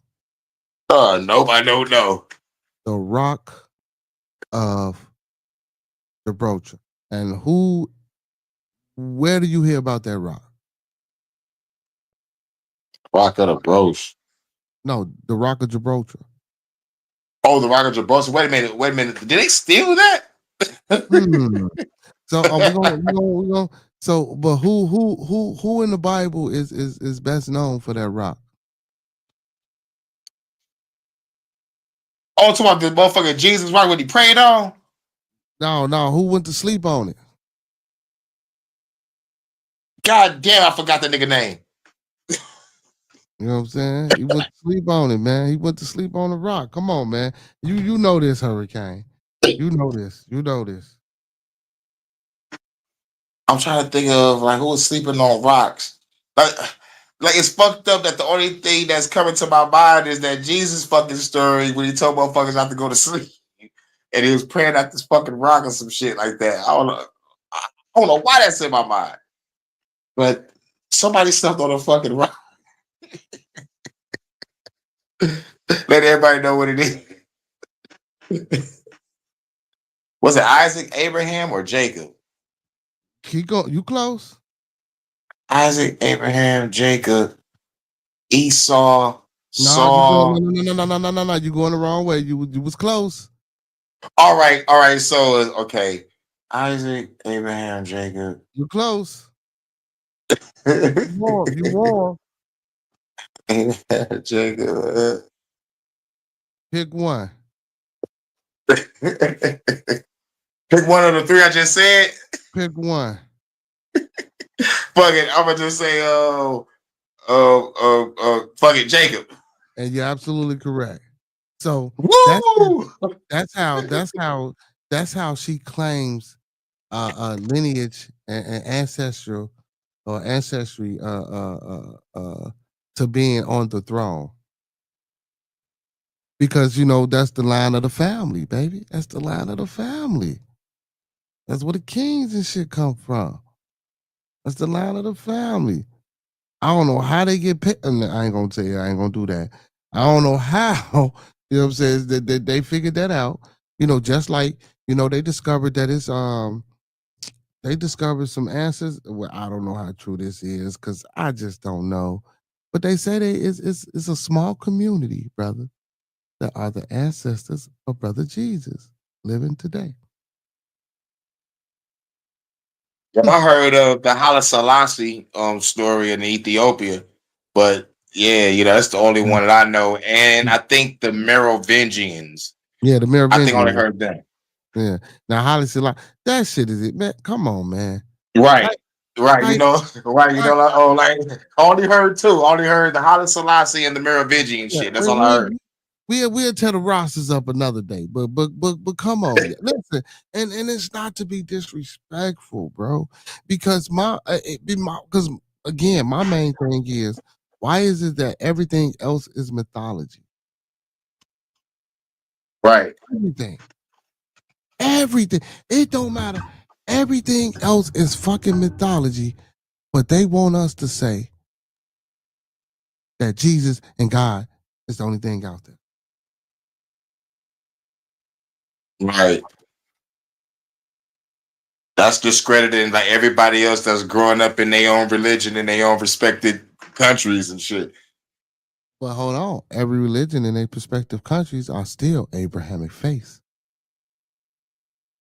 Yep, except for the dragons in Japan and China and the Crazy Koto and the Mayan gods over here.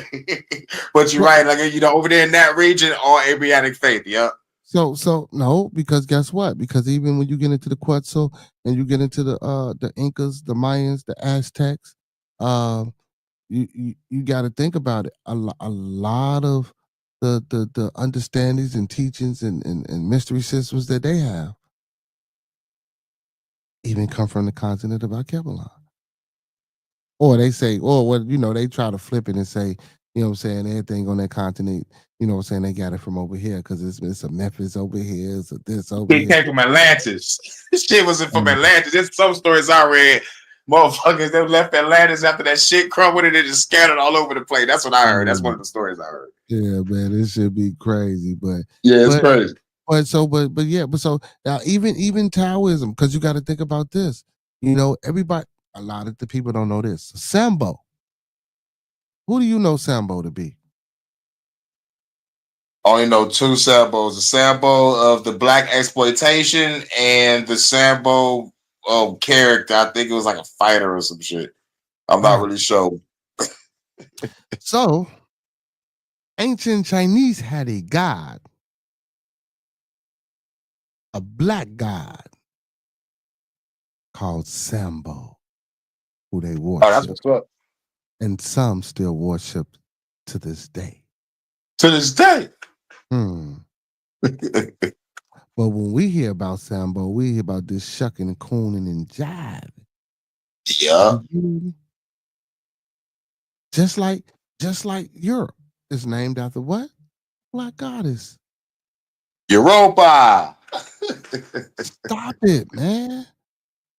But I'm not. But no, listen, because I don't want people to. It ain't a thing of color. That's not what I'm doing. I ain't doing that. That's not what I'm doing. It ain't a thing of color. It's a thing of regurgitation. Because we are our one people. We just a different shade. And through mutation and adaptation, certain people lost pigmentation and lost melanin because they didn't need it. You know what I'm saying? So they had to mutate in order to survive. That's all that is, man. That's all that is. If we can send ourselves through that same, science does that. We can send ourselves, they doing it now. We're breeding. Look how they breed animals. You can breed cats and dogs with no hair. I got a fucking Frenchie. You can breed dogs with no snouts. Now, they telling us that we can pick the color of our baby eyes. We can pick how tall our son and daughter is gonna be. We can pick the color of their hair if you got the right amount of money. That's fucking insane. That's a natural selection process. Now I can choose as if I'm on an app looking through some shit on Walmart or Target or Best Buy. Or making the created character on 2K. Like, what the fuck?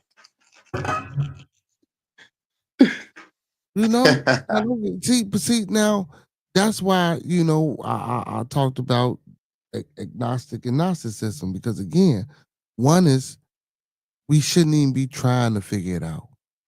We don't even have the capabilities and understanding to even fathom the thought of intelligent design and the creator of it, because we wouldn't understand it.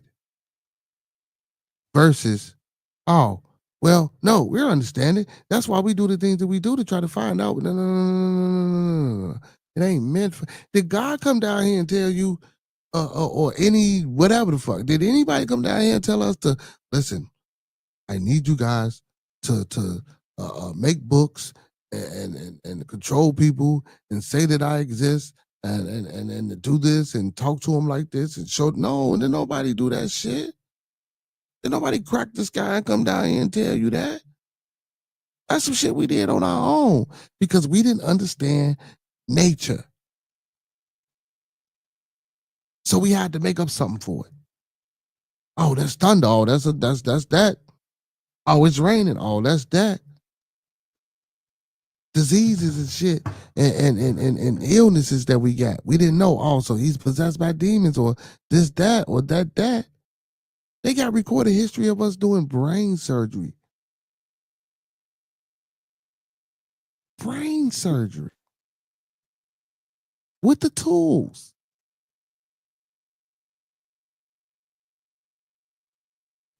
Thousands of years ago. Not 2,000. Well, the Bible gives us a 6,000 year history. Right? And so I think 5,000, 5 or 6,000. Yeah, I think around like 5 or 6,000. I think. So you mean to tell me? So Pastor, which one are we to believe? 6,000 years, or we've been here longer than that? So because according to that book, we only been here for 6,000 years. Right, I'm gonna roll with the shamans. Like they was here 50,000 plus years. I want to know what type of people was here during their fucking time in the beginning. Now, do I think we started off like how we are now? That long ago? I really never thought about it until now we're having this discussion. So we could talk about that a little bit before, then that'll be the last topic of discussion before we get up out of here. Do you think, because I never really thought about that and I don't know how to answer that. Do you think that when we were created or when we were put here or however we got here, do you think we were having the same type of conversations now? Or do you, or would you agree with the more descriptive term of being more primitive, barbaric, not having a language, more of the grunting and things like that? But see, but then would you assimilate that to being I don't want to necessarily say a human, because you got the Lucy's and the Australopithecus and the Homo erectus, the Homo sapien, the Homo sapiens sapien. You got different stages of this so-called evolution process. So, I wouldn't call early human or early Neanderthal necessarily what we are now, because our thought process is different? Or do you think we were all always put here with this mind, with the ability to speak, with the ability to manipulate sound waves and waves in general, or and manipulate energy, because that's all waves are, energy in general, um, to create what we know as vocal language that we can discern and decipher amongst ourselves? What do you think about that premise? And that's awesome. I think we was already with this consciousness, and just something happened. It was something happened amongst it. I think it was a whole bunch of infighting going on, niggas dipping, some people enslaving humans. Yeah, like we had to have motherfucking always had it. But like I think it was just limited to the initiates or the elites of whatever society, because some cultures wasn't doing shit. so I'm like, yeah, like it had to have been some type of intelligent like intervention, like which leads back to the damn Anunnaki and yup, and all the other motherfucking races that came down supposedly talk to humans and push them towards, like whatever they was pushing towards, mostly war. you know, Right, because you all know. creation stories, because only the history of the modern day, what we get here in America, only tells us about evolution process from the Neanderthal, and what was the other? What's the other one? Neanderthal, and what's the other one? Oh my goodness, man! Because Neanderthal is the white folk supposedly, and the other one is supposed to be us. So again, like, Negroid, no, no, sapien, no, or some shit like that. no, let me look this shit up, man. Man, because man, that's a lot. Let me see. Evolution stages. Here we go. Let me see.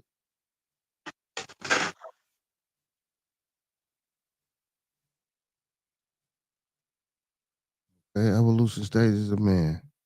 Let's get it. Hominins. Do. Damn, what the names at? Y'all just gonna not say the name? Okay.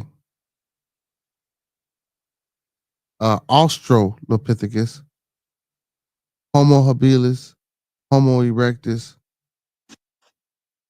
Homo neanderthalensis. Come on, man. Homo sapien, and wait a minute, man. God damn, why my brain keep jumping like this, bro? Every time. 1, 2, 3, 4, 1, 2, 3, 4, 5. That's only 5 of them. So it's supposed to be 7 stages. Okay, well the first 2 stages are okay. So the first 2 stages are the damn the so-called monkey or ape man. And then after that, that's when you get into the Australopithecus, which is they try to say Lucy is, and then the Homo habilis, the Homo erectus, the Homo neanderthal, what? Neanderthal, Neanderthalensis, and then the Homo sapiens sapiens. But see, but you had Homo sapien before you had Homo sapiens sapien. You know what I'm saying? See, that's why I see when you get they leave shit out, man. See, I'm glad I went to school and I remembered a lot of this shit. No, I'm dead ass here because because it was Homo sapien before it was Homo sapien sapien. You know what I'm Yep, saying? it was. Yep, it was. I remember seeing Homo sapien. Yeah, yeah. But man, hold on, man. And this still ain't telling me because hold on, man. See, boy, this shit will get you. I think it switched up when I made it to high school, man. But like definitely in the 90s, I remember seeing Homo sapien. But like I think it changed when I got to high school, like around like the early 2000s and shit. You know, that's when the map changed too. I'm like, I thought Africa was the biggest continent on this bitch. This shit is small now. What the fuck going on? You know what I'm saying? Shit crazy. So I guess so I guess they trying to say, okay, so yeah, so Homo sapiens.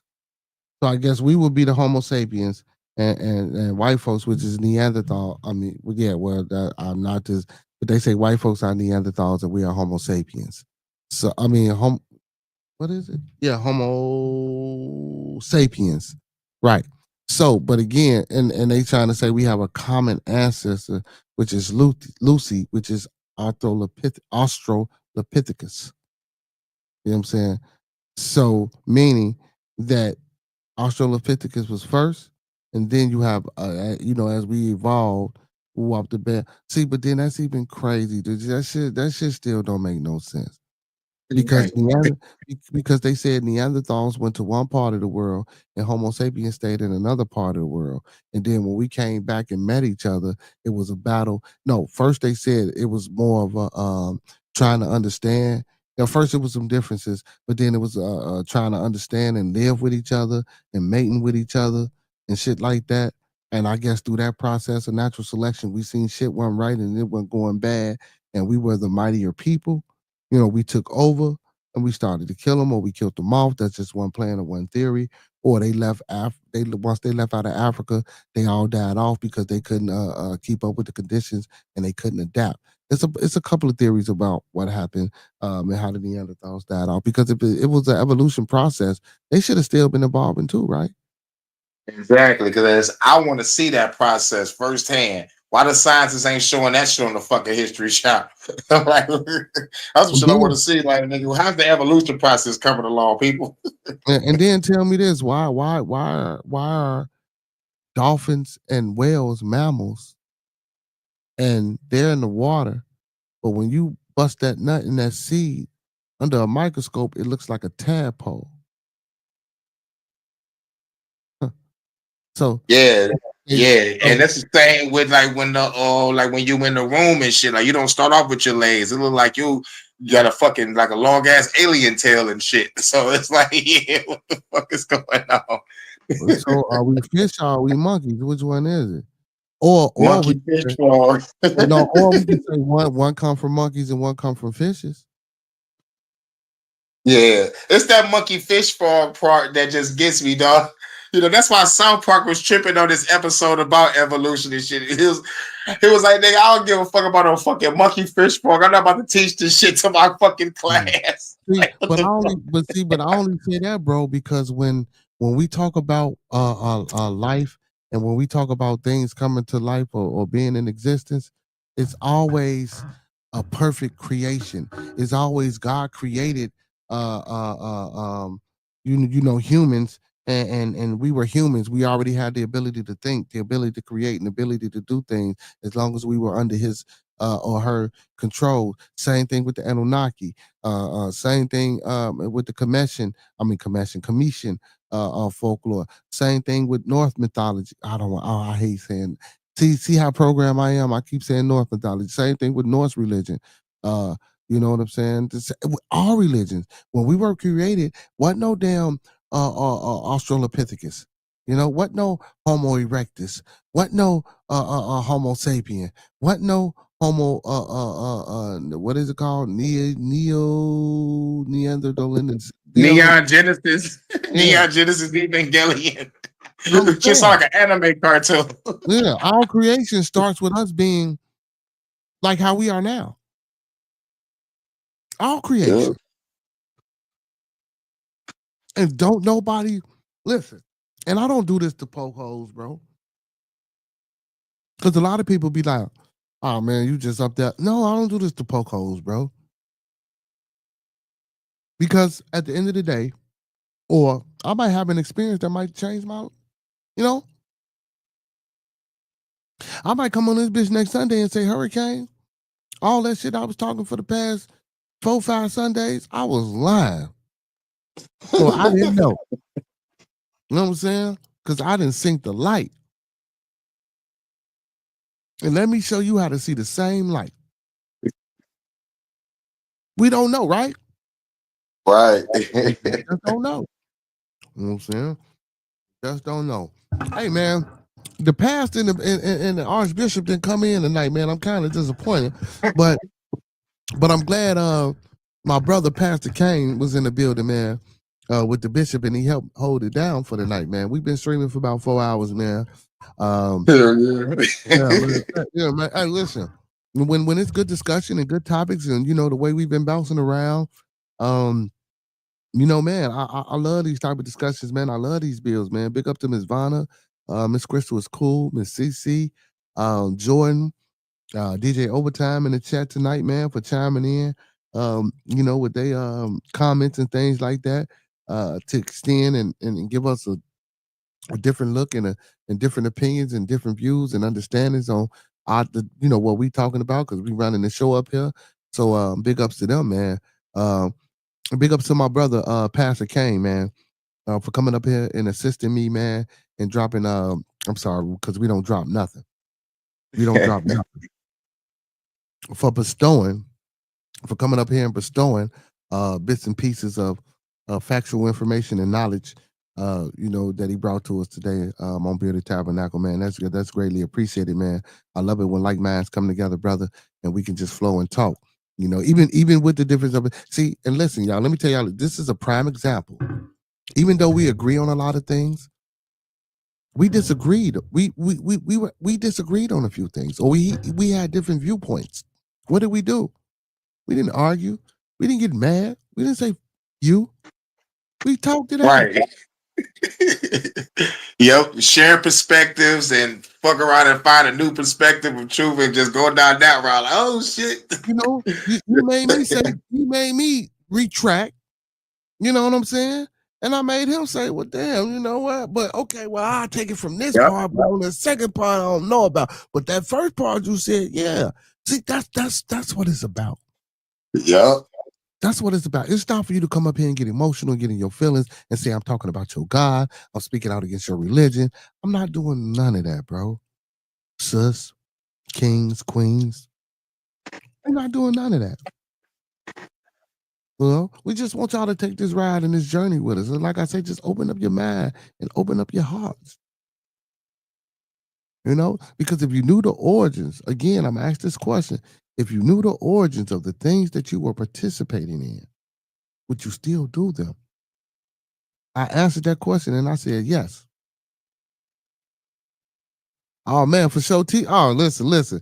Well, there go for show TV. For show TV is in the building, man. For show TV is in the building. I was just finna get ready to shut it down. I ain't think Pastor or the bishop was coming in, man. What's going on? What's going on?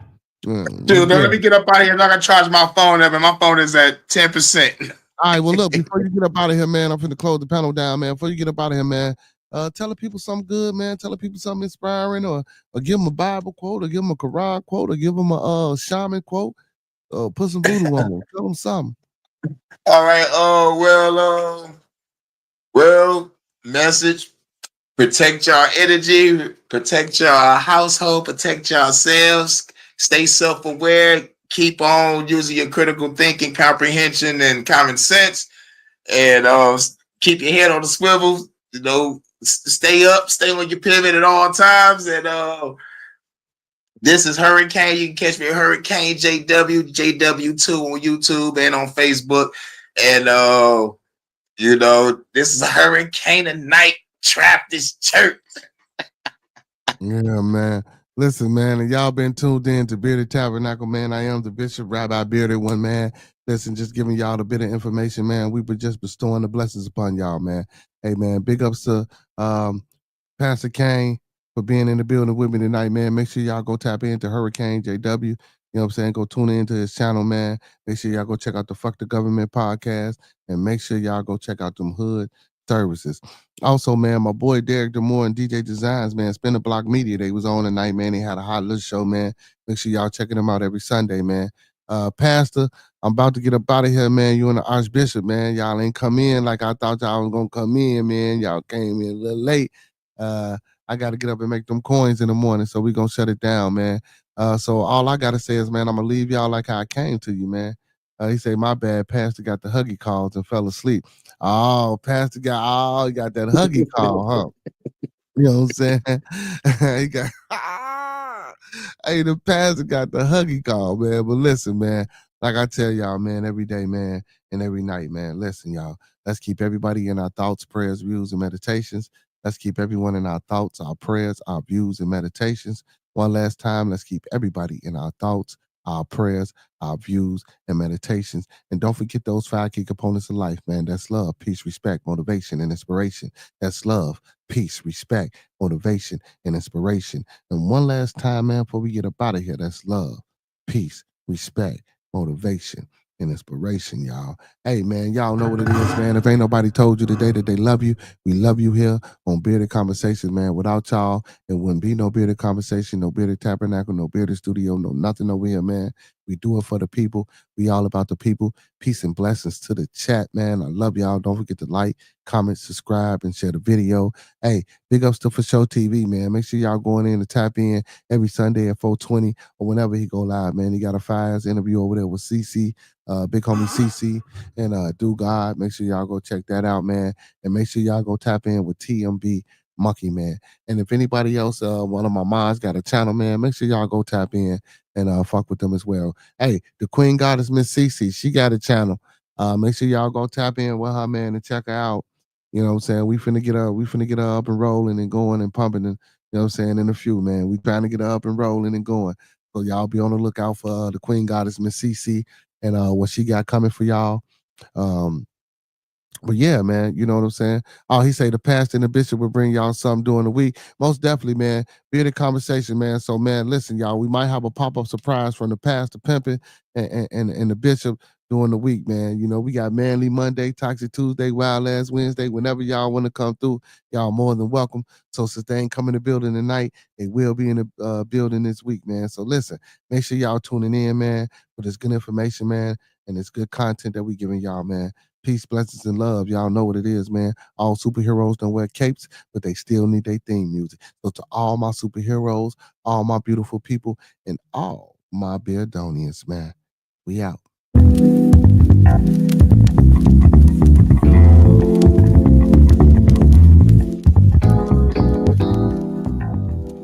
Yeah.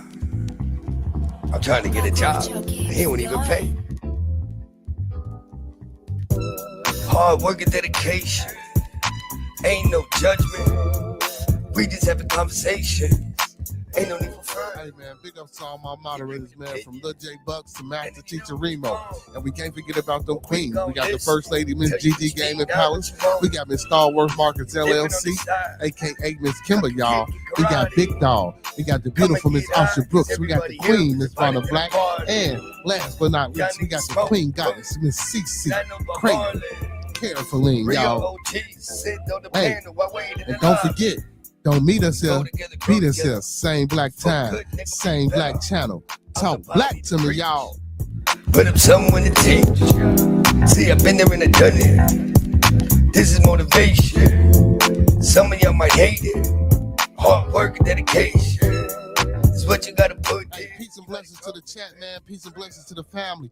Again, man, make sure y'all going in to tap in with For Show TV, TMB with Monkey Man, Spin the Block Media, and Hurricane JW, man. They're my brothers, man, from another mother, man. If y'all rock with me, y'all rock with them. Y'all know what it is. Those that fuck with us, fuck with us. Those that don't, fuck with us anyway. And no one here hates. See, we give an opinion. on what the fuck we heard. Keeps I can get going. annoying, the public get on your nerves, but you gon' be okay. We We here here to to brighten up your day from the first day in June to the last day in May, y'all.